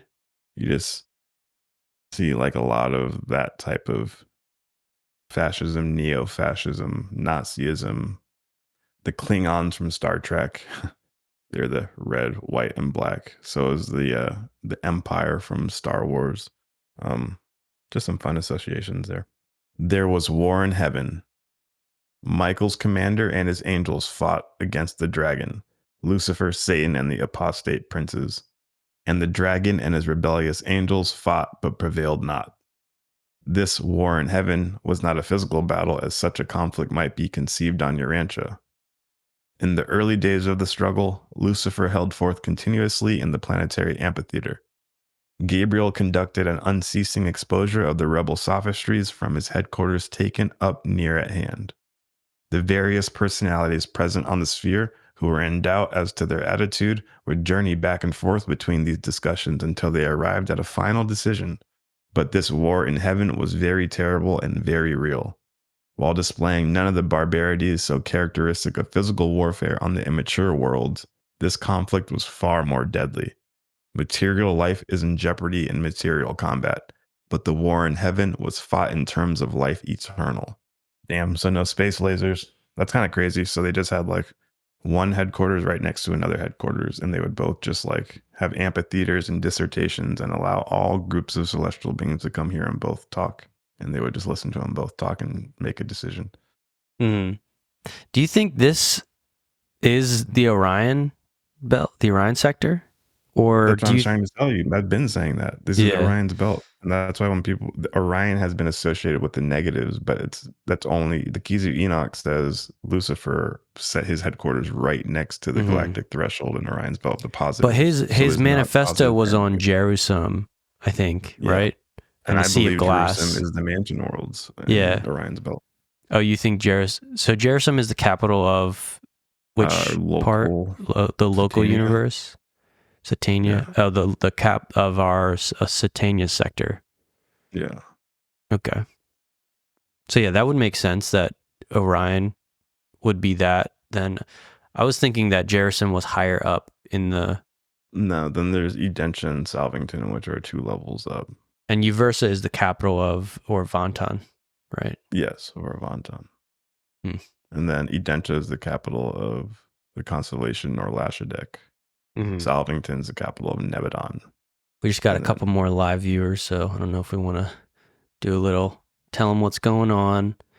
We're doing, we're reading about the Lucifer Rebellion, the true story of what happened with the war in heaven, from a mysterious revelatory text that we read a lot on this channel called the Urantia book. So if you're coming in as a subscriber, you already know. If you don't know, this claims to have revelatory information about who exactly are these angelic beings, who are these extraterrestrial beings, non-human intelligence, and how did their decisions affect planet Earth? So, why are there different factions of ETs? What do they disagree on? And how did it come to be? But yeah, it's gnarly. So I believe that's what the Orion group is from the Law of One. So, and the Keys of Enoch says the same thing, that the rebellion entities set up the shop right next to the positive threshold gate in order to contend with them. So Orion would, I guess, house or be the headquarters for both the positive and the negative celestials. Yeah, I think the only reason I was kind of wondering about that is that I wondered if the Orion ETs were just actually the physical rebellion planets, more rather than the angelic and mansion spheres that had the debate stage was sort of on.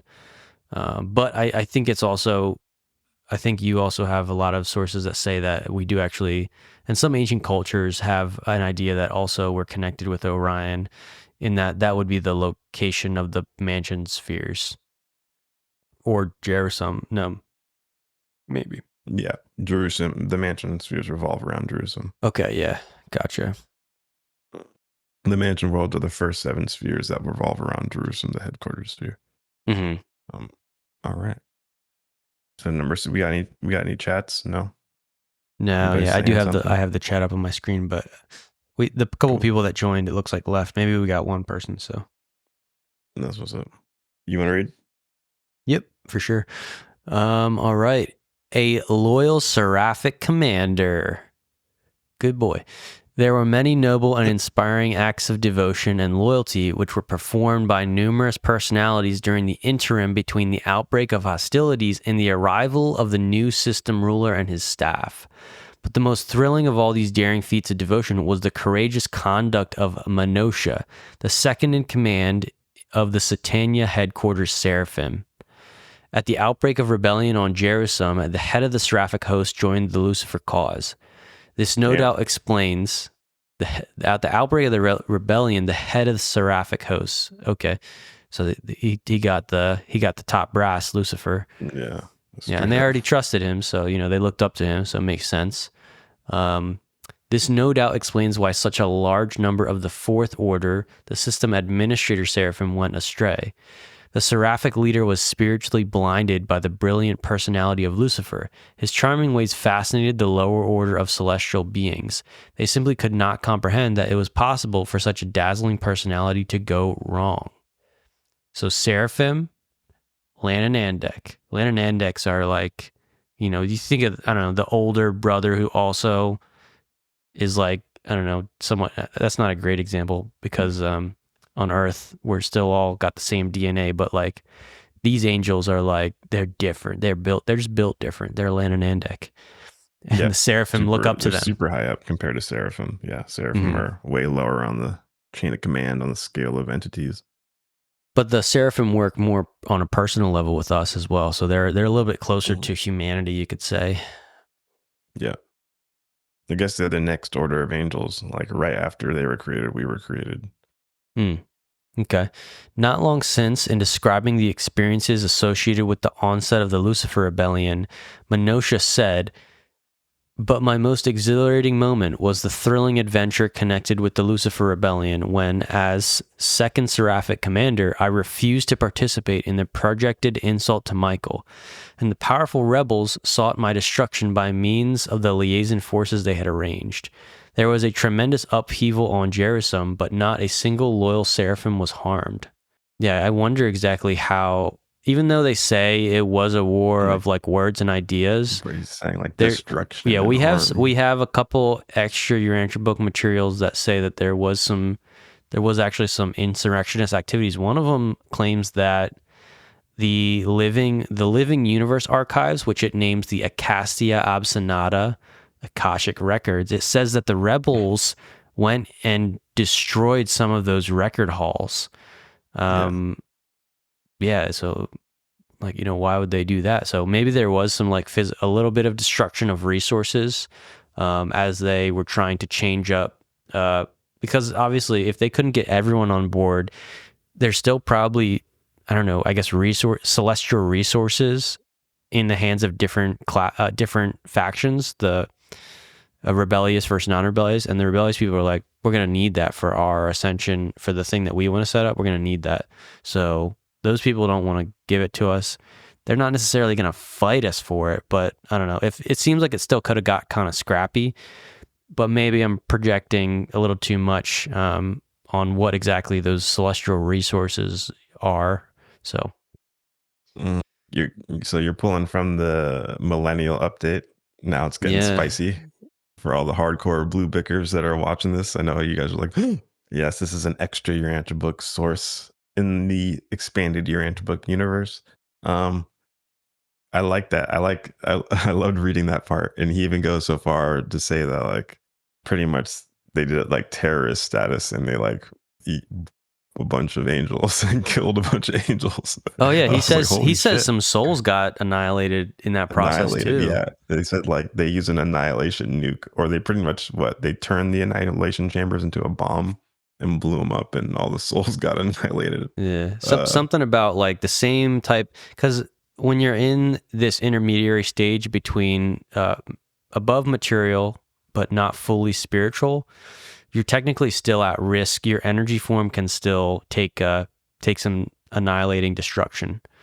That Urantia body is still a type of energy, and if that energy is like dispersed or like delocated, unraveled, your soul, it's like you no longer have anything to experience anything through. And that also, that container for possibly like your memories and stuff, like your thought adjuster might be able to would be able to retain that stuff for you, but I think there's still a potential for loss there. Yeah, and it gets gnarly. Just that story of, so you can have a cosmic death. It's called annihilation per the Urantia book, where you just became as if you never were. That's how it says. So you just disappear. Should keep reading. I do want to riff off what you're talking about, how supposedly they broke into the Acacia Obstinata records of the universe. I always perceived that as they were trying to destroy records that were recorded of their own actions, if that makes sense. Like they wanted to get the tapes of their dirty work, and you know how you gotta take the they wanted to click commit. pause on the live stream while they did their own thing. Yeah, so I see. Gets gnarly, but that's funny. Upon the default of my immediate superior, it devolved upon me to assume command of the angelic host of Jerusalem as the titular director of the confused seraphic affairs of the system. I was morally upheld by the Melchizedeks, ably assisted by the majority of the material sons, deserted by a tremendous group of my own order, but magnificently supported by the ascendant mortals on Jerusalem. That's so sweet. Damn. Yeah. Second in command, he just kind of took over. I mean, you know, those mortals, you know, be looking up to the angels, but they also got their own fire in them. You know, they've been through the journey. Yeah. They've seen the tyrants on their planets. They're not falling for it. Having been automatically thrown out of the constellation circuits by the secession of Lucifer, we were dependent on the loyalty of our intelligence corps, who forwarded calls for help to Urantia from the nearby system of Rantulia, and we found that the kingdom of order, the intellect of loyalty, and the spirit of truth were inherently triumphant over rebellion, self-assertion, and so-called personal liberty. We were able to carry on until the arrival of the new system sovereign, the worthy successor of Lucifer, and immediately thereafter I was assigned to the core of the Melchizedek receivership of Urantia, assuming jurisdiction over the loyal seraphic orders on the world of the traitorous Caligastia. Damn, how badass. That's so sick. That's why he's narrating in this book, because he got assigned to Earth and now he spent some time here. Caligaste, who had proclaimed his sphere a member of the newly projected system of liberated worlds and emancipated personalities, proposed in the infamous Declaration of Liberty issued by Lucifer in his call to the liberty-loving, free-thinking, and forward-looking intelligences of the misruled and maladministered worlds of Satania.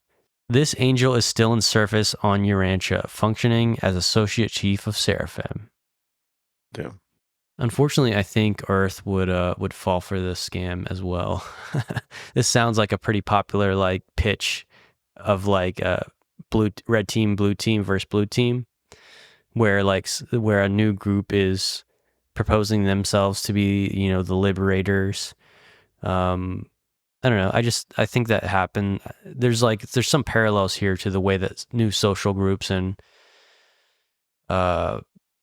things rise up, and it's often sincere at the start, but then if the leaders can't like really keep it together, if the leaders don't really have any necessarily moral basis, that's how you get new dictatorships as well. You know, every revolution has the opportunity to go sideways, and because what happens is that the leaders that rise up, they'll end up taking hold of the resources, and the groups rise out of dissatisfaction often.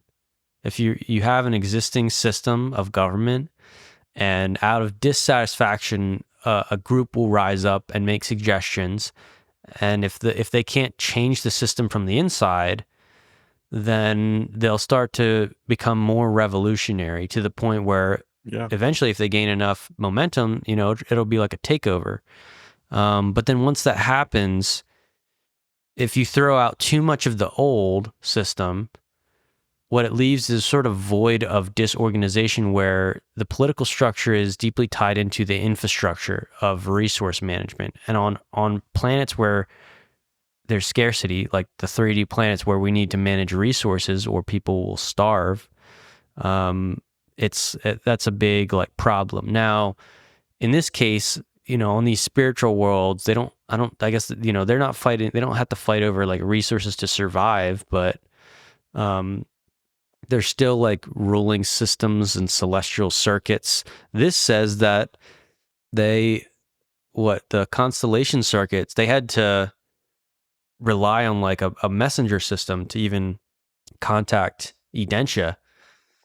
I don't know if that was because the quarantine was in effect, or if I think so. That's when the quarantine went up and the reflectivity mechanism got shut off. They didn't even mention that yet in this paper. No, it probably just happened the second you declared the Lucifer Declaration. Mm-hmm. Like earlier, it said that Gabriel he went because he saw that it might get there, but it didn't say that they had installed those things yet. I wonder if the rebellious figures took over the comm system, which forced some of the lower orders of angels to be like, oh, we had to come up and be creative with how we get our communications across, because the standard system, that makes sense. Because they're still working with time space energies, even though angels are a little bit, definitely, I think that they would see time very differently, but they're still within the time space universes, and they still work with like Urantia energy circuits. So there's still like communication systems that I think are set up, you know, and some beings can do that inherently. You know, some beings can travel faster than other beings when you're talking about overcoming the gravity limit and stuff. So it's fascinating to unravel. Yeah, and something that like you made me think about was how you were talking about the group dynamics and, you know, factions, red versus blue, like try and that kind of stuff, or like attempting to rebel from the government, like to overthrow, you know, when that's like the same concept as, have you heard of the proletariat and the bourgeoisie? Like the bourgeoisie is the top class, the social class, and the proletariat would be the working class. Mm-hmm. And the bourgeoisie are going to keep making all the money and taking advantage of the proletariat, and eventually taking all the money and resources away so that the working class has nothing. And that's going to create a revolution, like in France, the French Revolution. They overthrow And some famous writer, I forget who wrote it, somebody's going to put it in the comments, says that this is an ongoing cycle that will keep happening until it perfects itself. It's exactly what you were explaining. Okay. And what's funny is that the Keys of Enoch says that this is actually this. He says, as above, so below. Oh. He says that these concepts actually don't originate from planets; they originate from the stars. And he says that, like, you know how he talks about like conceptual thought forms being a reality in the universe, that when these high beings start thinking these thoughts and reverberating them throughout the cosmos, we start picking them up down here on the spheres, and they bring these thought patterns to our planet. Caligastia brought these thought patterns to our planet, and then it starts playing out on the material spheres just as if it was playing out up top, and that it actually starts from up top, so that like when Lucifer and Caligastia decided to rebel, we wouldn't have normally gotten to that state. And I guess those concepts usually don't get to that state on a normal planet either, because we have angels from the beginning administering to us. So it's that they don't naturally generate from the humans. We're like this, I think, because it generated first from the angels and it trickled down. And it eventually had to, the keys say, all those high angelic concepts eventually have to trickle down and play out on the faces of the spheres. And they get, he says, like, purified. I think he says the programs get purified on the face of the planets and recapitulated, something like that. Yeah.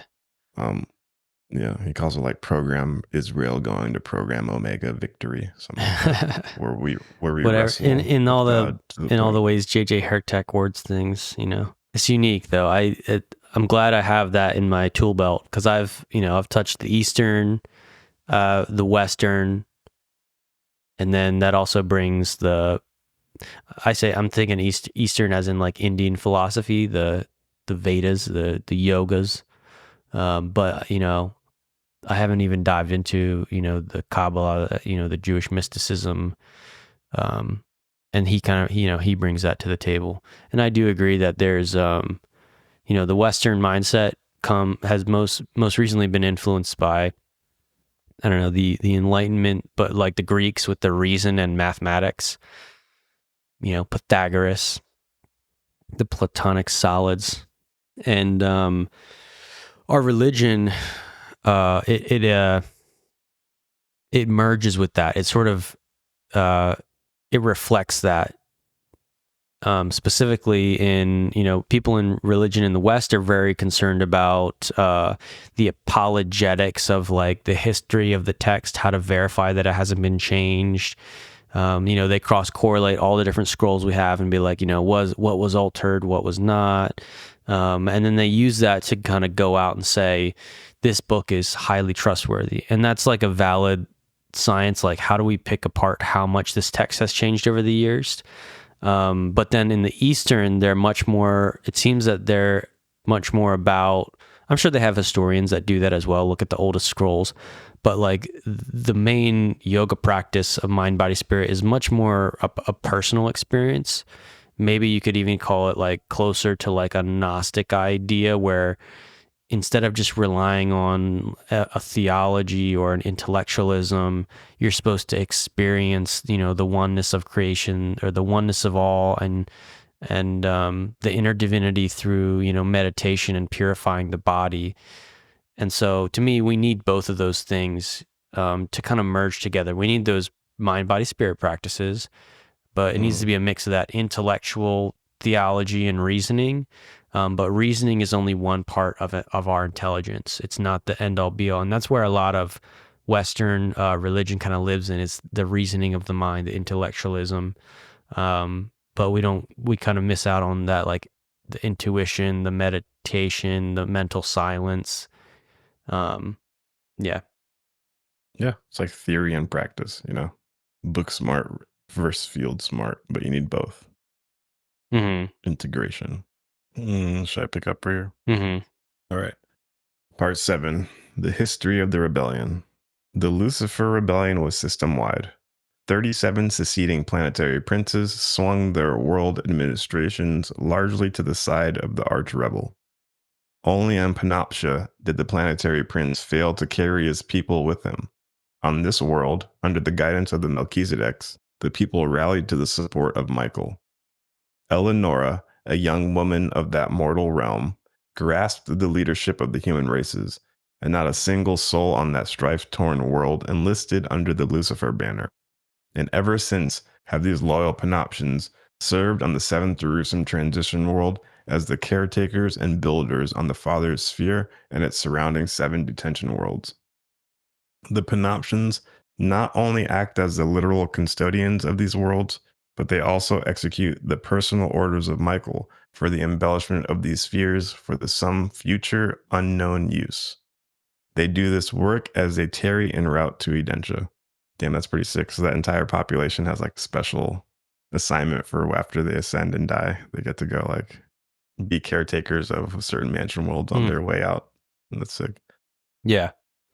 They became the secret. I'm thinking of like a palace, the palace servants who like do the daily work, but there's like a secret order within the palace servants, and it's the Panoptians, and they're actually they look very humble and unassuming, but they're actually like managing the workings behind the workings. Yeah, that's badass. That's sick. Yeah. Shout out to Eleonora. Throughout this period, Caligastia was advocating the cause of Lucifer on Urantia. The Melchizedeks ably opposed the apostate planetary prince, but the sophistries of unbridled liberty and the delusions of self-assertion had every opportunity for deceiving the primitive peoples of a young and undeveloped world. All secession propaganda had to be carried on by personal effort because the broadcast service and all other avenues of interplanetary communication were suspended by the action of the system circuit supervisors. Upon the actual outbreak of the insurrection, the entire system of Satania was isolated in both the Constellation and the universe circuits. During this time, all incoming and outgoing messages were dispatched by seraphic agents and solitary messengers. The circuits to the fallen worlds were also cut off, so that Lucifer cannot utilize this avenue for the furtherance of his nefarious scheme. And these circuits will not be restored so long as the arch-rebel lives within the confines of Satania. That's pretty gnarly. So the rebels are probably using those networks for weird reasons, and the higher-ups were like, we're cutting them off. Like, no more. It also sounds like the planetary angels for the rebellion spheres, they could no longer communicate with the other rebellion planets or other or even other governments. Yeah, it was just, it became much harder because again, you can either use an existing wireless circuit, a consciousness network, or you can use a being like a gravity messenger, I think. Solitary messenger who can actually travel like 3 times the light speed, so they can actually get that message across real quick. I think it was like 40 million times the light speed. 40 million. Oh, you're right. That was a crazy number. Yeah. Because they can sort of bypass gravity. Yeah, but that's gnarly. Yeah, now you got to run messages instead of send text messages. Yeah. Well, what's crazy is that I think when people think of the spiritual worlds and angels, they kind of just assume all that is like instantaneous or like magic, but like those are actually still technical systems that actually are limited by gravity. I think gravity is the main kind of limiter there, where you still have to use some type of energy to traverse space to get your message through. And there's all types of circuits that can be sort of managed and cut off by different beings. So it's just order. It's order. There's order to all of creation, even the spiritual side. Spirit science. Lenondic Nye, the science guy. This was a Lenondic rebellion. The higher orders of local universe some shit did not join the Lucifer secession. Although a few of the life carriers stationed on the rebel planets were somewhat influenced by the rebellion of the disloyal princes. None of the Trinitized sons went astray.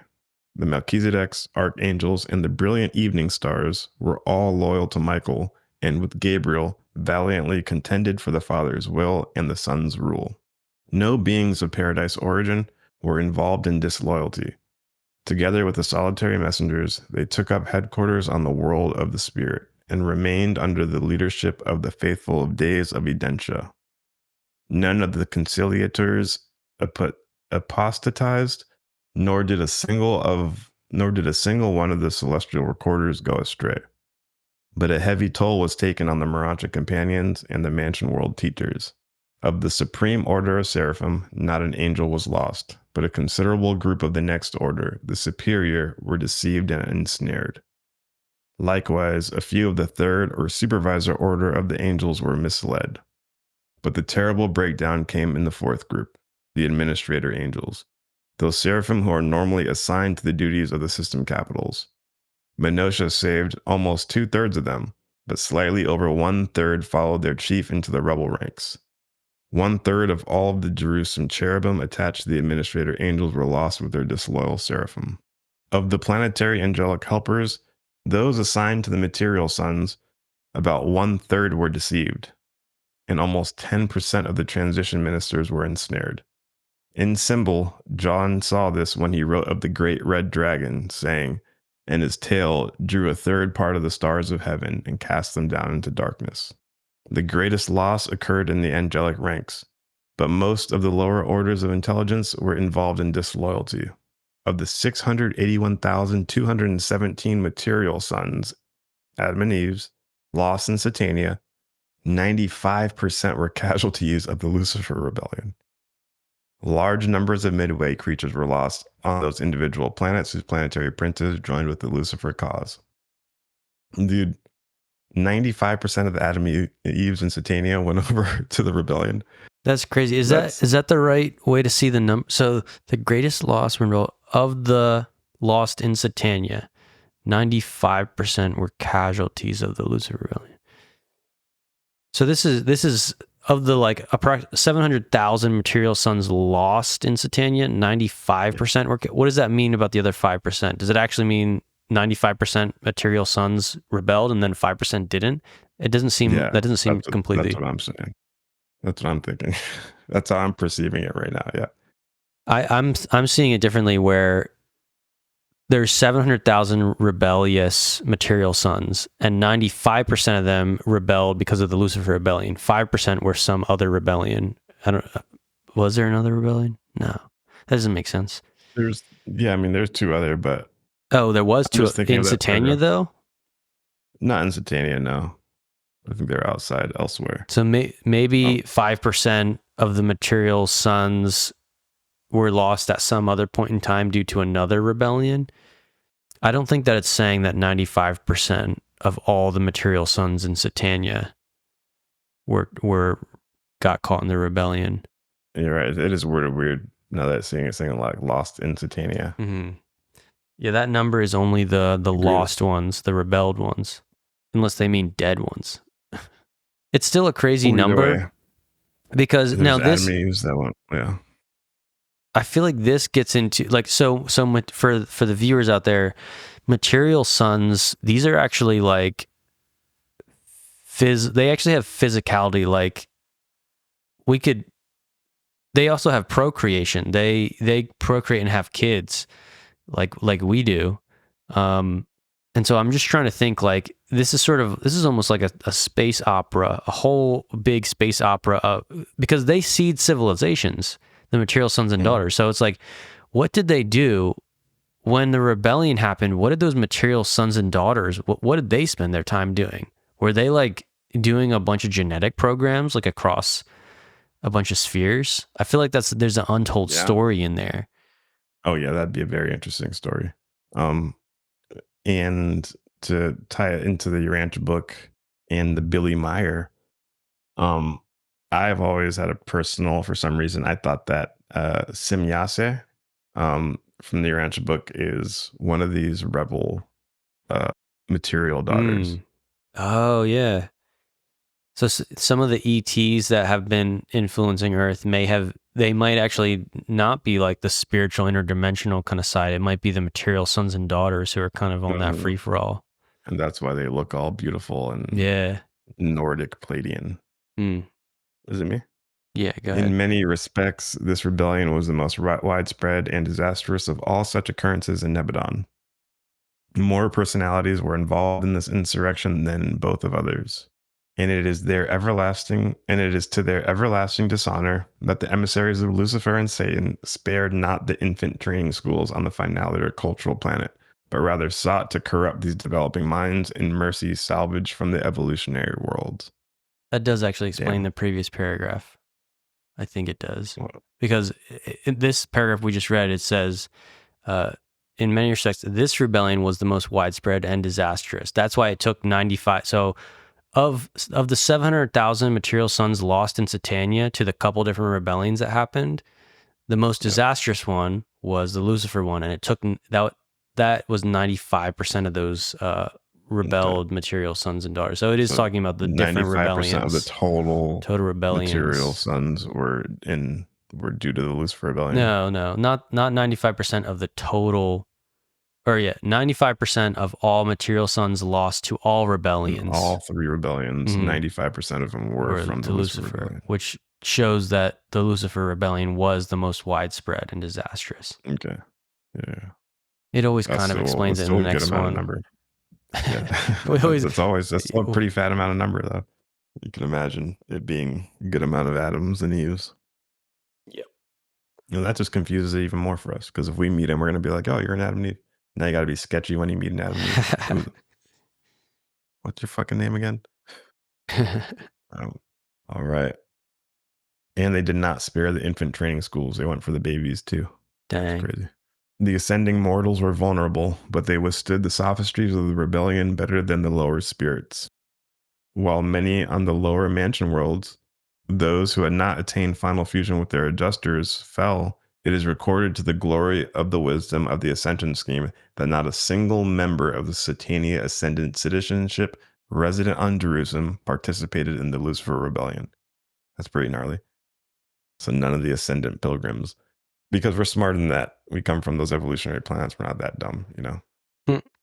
And that's what I was talking about, like these concepts of overthrowing, like we were talking about before. They are playing down on Urantia on a rebellion sphere. I literally think evolutionary immortals on a non-rebellious sphere, they can't even fathom. They can't even perceive the social dynamics and overthrowing and why people would do that. They wouldn't get it. They would just be like naive little kids. Like, wait, so what? Why? Wait, what? Yeah, the Ascenders were like, oh, this is your first rebellion, isn't it? Yeah, as in the Ascenders saw this type of thing on their home planet because it's sort of extrapolated and it happens more often because the evolution down here is faster. Yeah, or it's and the angels things change quicker than in the spiritual worlds, which are sort of like they move slower because they're like established and they're managing universes. So yeah. Hour by hour, day by day, the broadcast stations of all Nebadon were thronged by the anxious watchers of every imaginable class of celestial intelligence who intently perused the bulletins of the Satania Rebellion and rejoiced as the reports continuously narrated the unswerving loyalty of the ascending mortals, who, under their Melchizedek leadership, successfully withstood the combined and protracted efforts of all the subtle evil forces which so swiftly gathered around the banners of secession and sin. So that's pretty cool to think about. Like, there's an entire cosmic broadcast system, an entire universe, like news. They say bulletin, like you walk into the church service and they hand you the bulletin, but we know it's like some holographic. Yeah, it's way cosmic cooler. Social media. Cosmic social media. Probably you wake up and you're looking at, oh shit. They got that Neuralink, that Urantia link. Shut up. I hate Neuralink so much. But yeah. But it's not in your brain, it's outside your brain. All right. I think that Neuralink is fucking demonic shit, dog. I don't like it. Dude, look, cell phones, it's the same thing as a cell phone. It just has more potential to be used for better or worse. It's the same deal. Inside your body. Yeah, it's outside or inside. Look, you're already being manipulated through your cell phone and the data practices that you subscribe to. Yeah, but the materials aren't like festering in my body. Yeah, but the plastic Neuralink, it's going to be common and it's going to be fine. And the mark of the beast. I'm just kidding. In 100 years, they're going to rename it to something called Link. That's going to be the final brand when it becomes a consumer product. My source for this actually is a astral projector who went to the future and saw this reality. Oh, wow. Well, There it is. It was compelling. He said they installed them at birth, actually, because it was an integrated system into all of society. You know, just the way that digital systems are so integrated now. So instead of getting cell phones, we just get Neuralinks installed as children, and we're just connected. We're in the network. Sounds fun. Sign me up, baby. Yeah. Fucking blast me to hell. Okay. The Matrix, baby. I'll be Neo. I'll wake up. I know Kung Fu. It was over 2 years of system time from the beginning of the war in heaven until the installation of Lucifer's successor. But at last, the new sovereign came, landing on the Sea of Glass with his staff. I was among the reserves mobilized on Urantia by Gabriel, and I well remember the first message of Lanaforge to the Constellation Father of Norlashadek. It read, "Not a single Jerusalem citizen was lost. Every ascendant mortal survived the fiery trial and emerged from the crucial test triumphant and altogether victorious. And on Salvington, Eversa, and Paradise went this message of assurance that the survival experience of mortal ascension is the greatest security against rebellion and the surest safeguard against sin. This noble Jerusalem band of faithful mortals numbered just 187,432,811. That's not a lot, dude. Holy shit. But that's all of them? That's the total number that were on Jerusalem? Ascending mortals? That were on Jerusalem at that time? Yeah. So I guess when you're on the Mansion Worlds, they're not counting them because Jerusalem is after the Mansion Worlds. So after you get to 7. So at that's an interesting number though, because that could be, that's like an average number. It's like an average statistic for like how many people, how many ascendant souls are on Jerusalem at one time studying. Yeah, I think it'd be so much more. You're right. That is low. I've always had this thing that they kind of downplay how difficult the ascension career is, and I've thought of this because me too. The staff, when it said that the staff who volunteered to incarnate on Earth, they were Jerusalem citizens who still hadn't fused with their adjuster, so they needed more experience and context to like really get there, and they volunteered for a mission that was going to be like 100,000 years and difficult. And so to me, that suggests that it is much harder to fuse with the adjuster than you think. Yeah, I agree. And if you remember the Myths of Verde, I don't know. I keep quoting it like we've all read it, but I've read it from front to back. And yeah, you might have read that paper too, where it says it says it straight up, like the universe ascension career is really hard, and like not a lot of souls have what it takes to make the very far race. Like it's a very long race, they said, and like you need a lot of like initial acceleration, inertia, and stamina to get to the Father. Like it's a gnarly ascent. It's not easy. Yeah, and you can give up at any time. All right, with the arrival of Lanaforge, the Arch Rebels were dethroned and shorn of all governing powers. Though they were permitted to freely go about Jerusalem, the Urantia spheres, and even the individual inhabited worlds, they continued their deceptive and seductive efforts to confuse and mislead the minds of men and angels. But as concerned their work on the administrative mount on Jerusalem, their place was found no more. I think when they do a quote like that, that might be they might be referencing a biblical reference that kind of that hints at that. So while Lucifer was deprived of all administrative authority in Satania, there then existed no local universe power nor tribunal which could detain or destroy this wicked rebellion. At that time, Michael was not a sovereign ruler. The Ancient of Days sustained the Constellation Fathers in their seizure of the system government, but they have never handed down any subsequent decisions in the many appeals still pending with regard to the present status and future disposition of Lucifer, Satan, and their associates. Thus were these arch rebels allowed to roam the entire system to seek further penetration for their doctrines of discontent and self-assertion. But in almost 200,000 Urantia years, they have been unable to deceive another world. No Satania worlds have been lost since the fall of the 37, not even those younger worlds peopled since that day of rebellion. The Son of Man on Urantia. Lucifer and Satan freely roamed the Satania system until the completion of the bestowal mission of Michael on Urantia. They were last on your world together during the time of their combined assault upon the Son of Man, which would have been that would have culminated at the Mount Hermon encounter. Formerly, when the planetary princes, the sons of God, were periodically assembled, Satan came also, claiming that he represented all of the isolated worlds of the fallen planetary princes, but he has not been accorded such liberty on Jerusalem since Michael's terminal bestowal. Subsequent to their effort to corrupt Michael when in the bestowal flesh, all sympathy for Lucifer and Satan has perished throughout all Satania, that is, outside the isolated worlds of sin. The bestowal of Michael terminated the Lucifer Rebellion in all Satania, aside from the planets of the apostate planetary princes. And this was the significance of Jesus' personal experience. Just before his death in the flesh, when he one day exclaimed to his disciples, "And I beheld Satan fall as lightning from the heaven," he had come with Lucifer to Urantia for the last crucial struggle. Oh, interesting.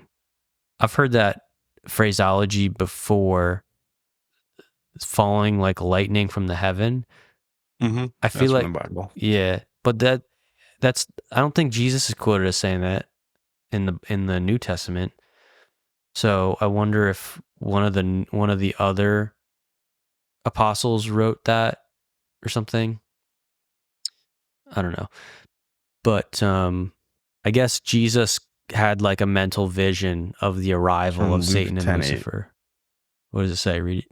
So, and Luke 10:8, exactly what you read. I beheld Satan fall as lightning from heaven. Behold, I give unto you power to tread on serpents and scorpions, and over all the power of the enemy, and nothing shall by any means hurt you.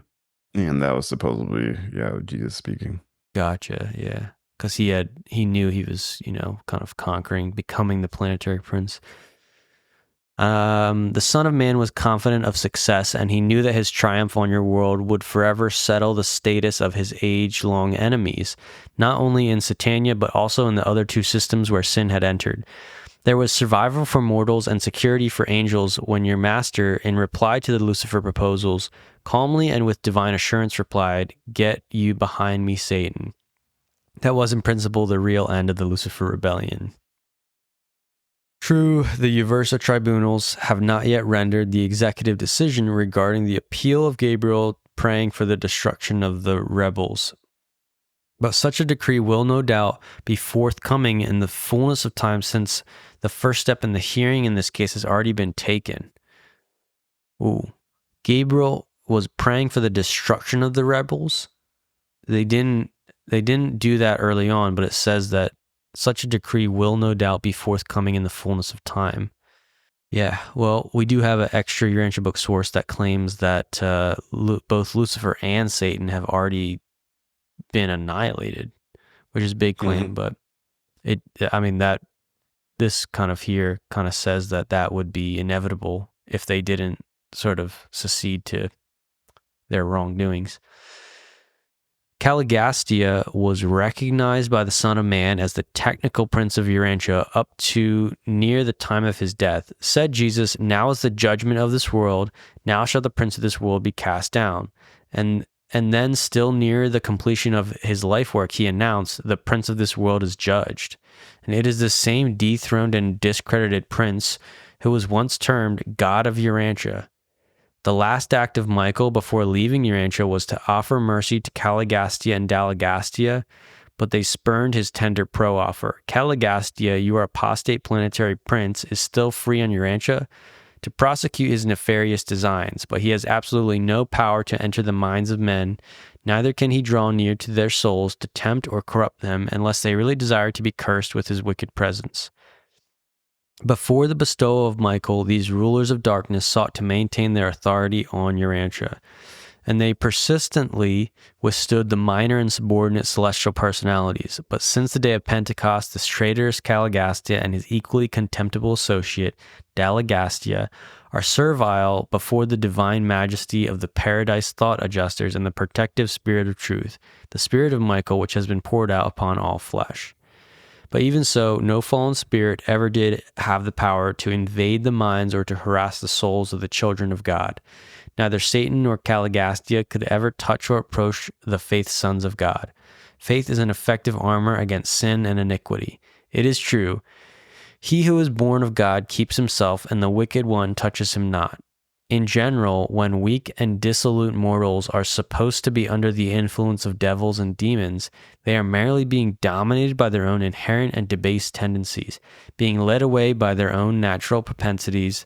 The devil has been given a great deal of credit for evil which does not belong to him. Caligastia has been comparatively impotent since the cross of Christ. That's a fire quote, that ending quote, because I have a personal quandary with the way that we assign responsibility to evil. And obviously, you know, you get in the Pentecostal church and they're like, everything evil is the devil. It's the devil, the devil.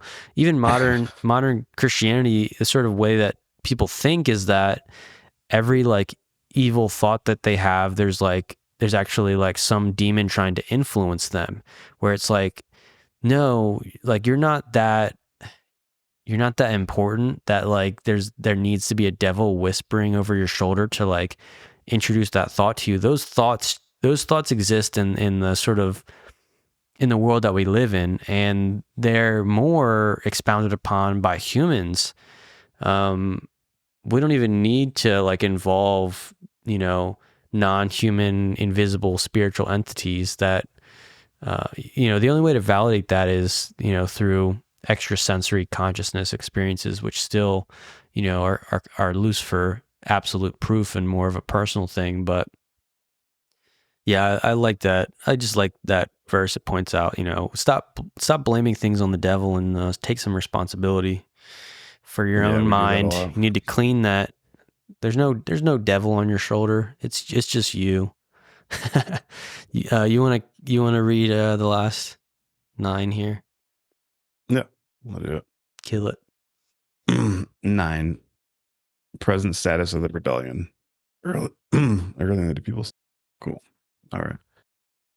Number 9. Present status of the rebellion.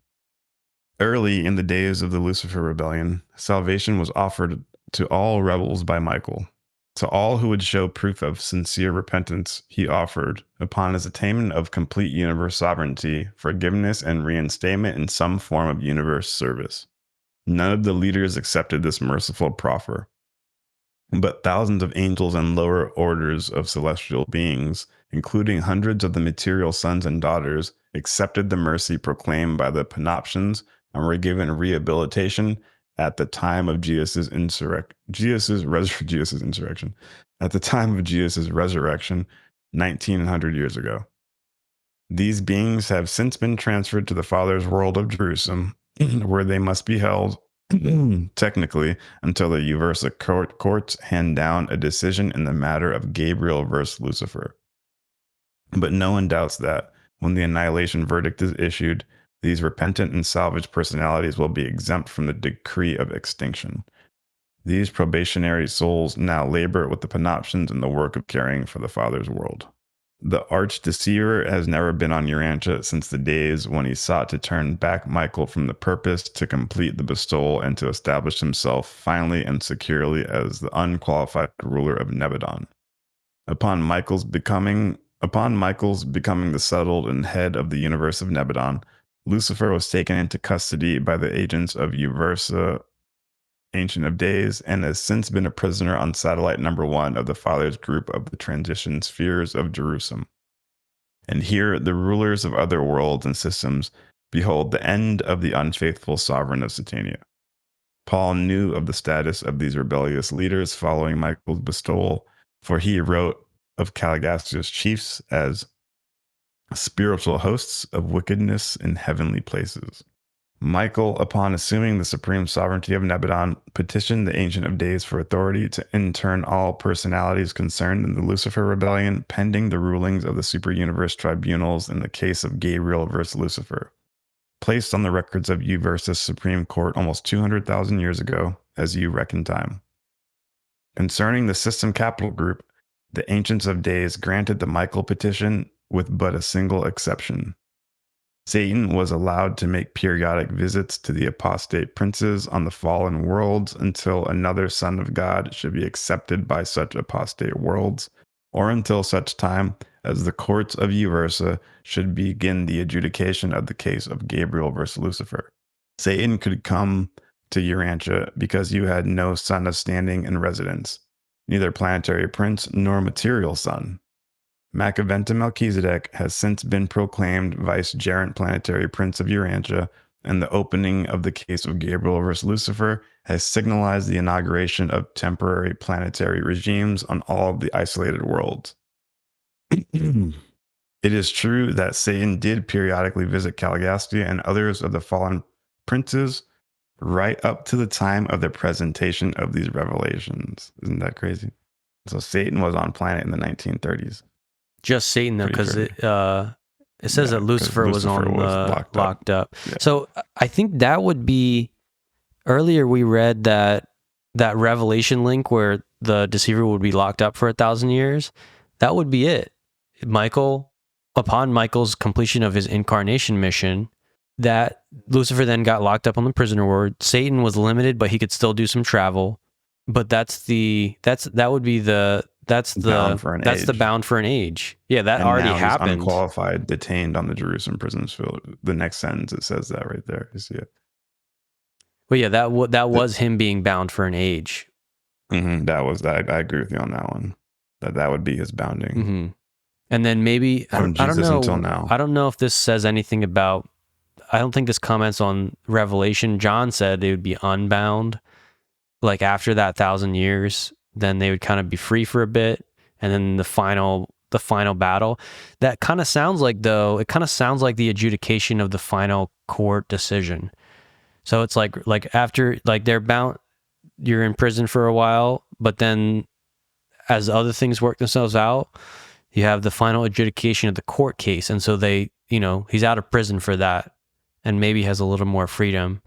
Maybe even it's like, yeah, or maybe even it's like, look, it's your last mercy decision, or you can make your last pitch to your rebellious fears. Like, see if you can convince them now that X amount of years has passed, since Michael's bestowal on this planet, is like, do you think your message still holds up? We're going to let you free for a little bit. Damn, that'd be crazy. Yeah, I don't know. That's just interesting. It didn't work. Yeah. Mm-hmm. But it's pretty gnarly to think about that Satan was on planet Earth in the early 1900s, 1930s.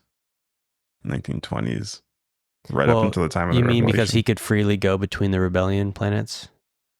Yeah, Satan did periodically visit Caligastia and others of the fallen princes right up until the presentation of these revelations. Yeah. Well, yeah, we have some extra materials that talk about that. Interestingly enough, isn't that like when the gray sightings started ramping up and shit? You got. I mean, people correlate that to the atomic stuff. Atomic era. Yeah. I don't want to just throw shade on the Greys and try and say that they're like Lucifer's kids or something. You're a Gray lover. You're a Gray sympathist. Oh no. Okay. Yeah, you're right. I was like talking shit. But okay. When there occurred the first hearing of Gabriel's plea for the annihilation of the arch rebels, Satan is now unqualifiedly detained on the Jerusalem prison worlds.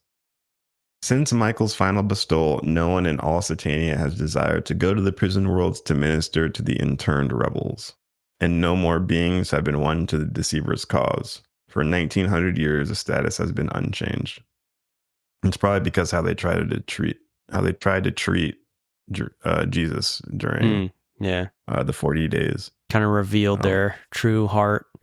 And everybody's like, "Oh, we can't." It's like these guys. It's like the scammiest thing they could have done, because everyone knows that Jesus is like their dad in our local universe, and they're like, "You did that while he was incarnated and almost like he was limited in the lowest form. Like you tried to go and catfish him. Yeah, exactly. Get him with the honey pot. Yeah, it was super lame. So yeah, I guess after that, no one else fucking came to go see him.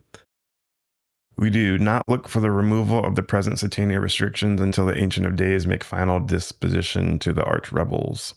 The system circuits will not be reinstated so long as Lucifer lives. Meantime, he is wholly inactive. The rebellion has ended on Jerusalem. It ends on the fallen worlds as fast as the divine sons arrive. Well, we're waiting for him. Okay. We believe that all rebels who will ever accept mercy have done so. We await the flashing broadcast that will deprive these traitors of personality existence. Damn, that's a harsh warmongering sentence right there. We await the flashing broadcast that will deprive these traitors of personality existence. Sounds so angelic. We anticipate the verdict of Uversa will be announced by the executionary broadcast, which will affect the annihilation of these interned rebels. Then will you look for their places, but they shall not be found. And they who know you among the worlds will be astonished at you. You have been a terror, but never shall you be any more. And thus shall all of these unworthy traitors become as though they had not been. All await the Uversa decree. But for ages, the 7 prison worlds of spiritual darkness and Satania have constituted a solemn warning to all Nebadon, eloquently and effectively proclaiming the great truth that the way of the transgressor is hard, that within every sin is concealed the seed of its own destruction, that the wages of sin is death. Presented by Mano Van Melchizedek, one time attached to the receivership of Urantia. I forgot it gave other Melchizedek names. Yeah, me too. I forgot about that too. Because we got some new ones, a Manson Lauren. Manson Lauren. Yeah. And yeah, that's cool. What is it? And the other one? Sheesh. I forget. But yeah, that's kind of gnarly. They end it with 3 Bible quotes right there. The way of the transgressor is hard.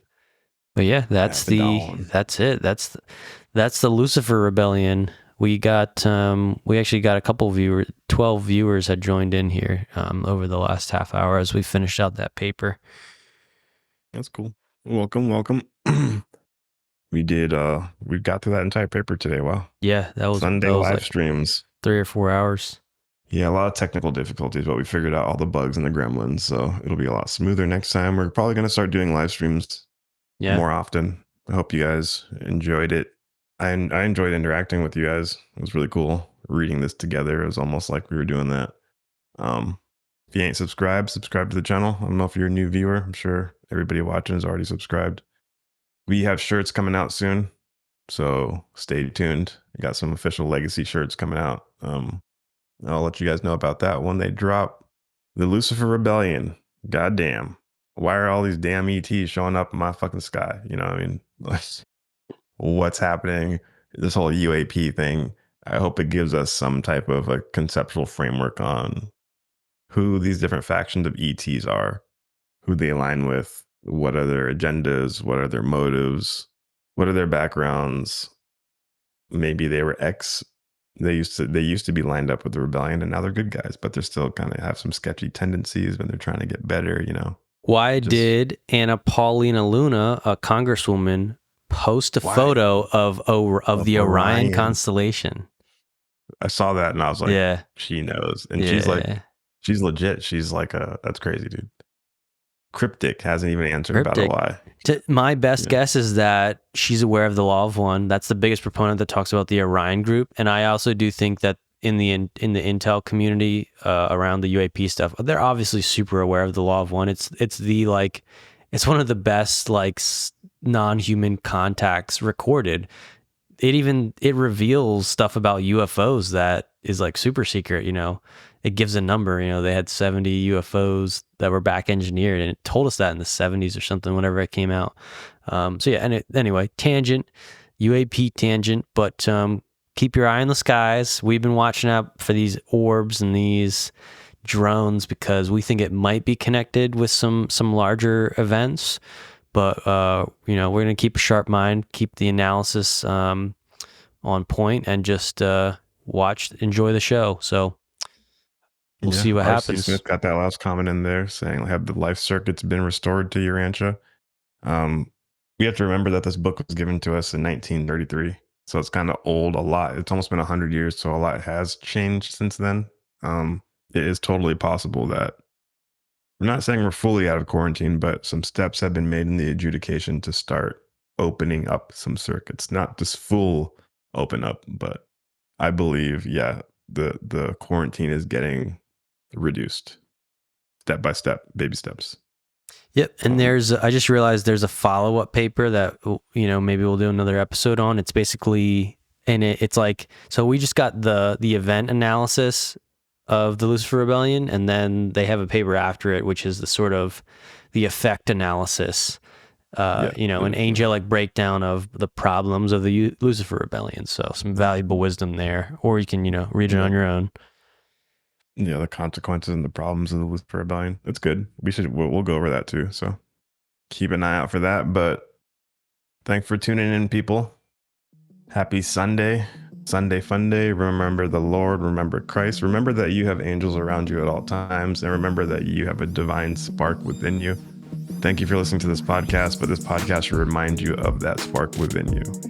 You don't need us. We're just going to help you with it. But what's going to really take it from here is your own divine spark. So follow that thing. Remember your angelic team. And we'll see you soon. Got anything else for him? You can end the stream when you want. Sounds good. Yep. All right. Thanks, everyone. It's been Debate Eyes. That's Taylor Swift. We'll see you later. Peace.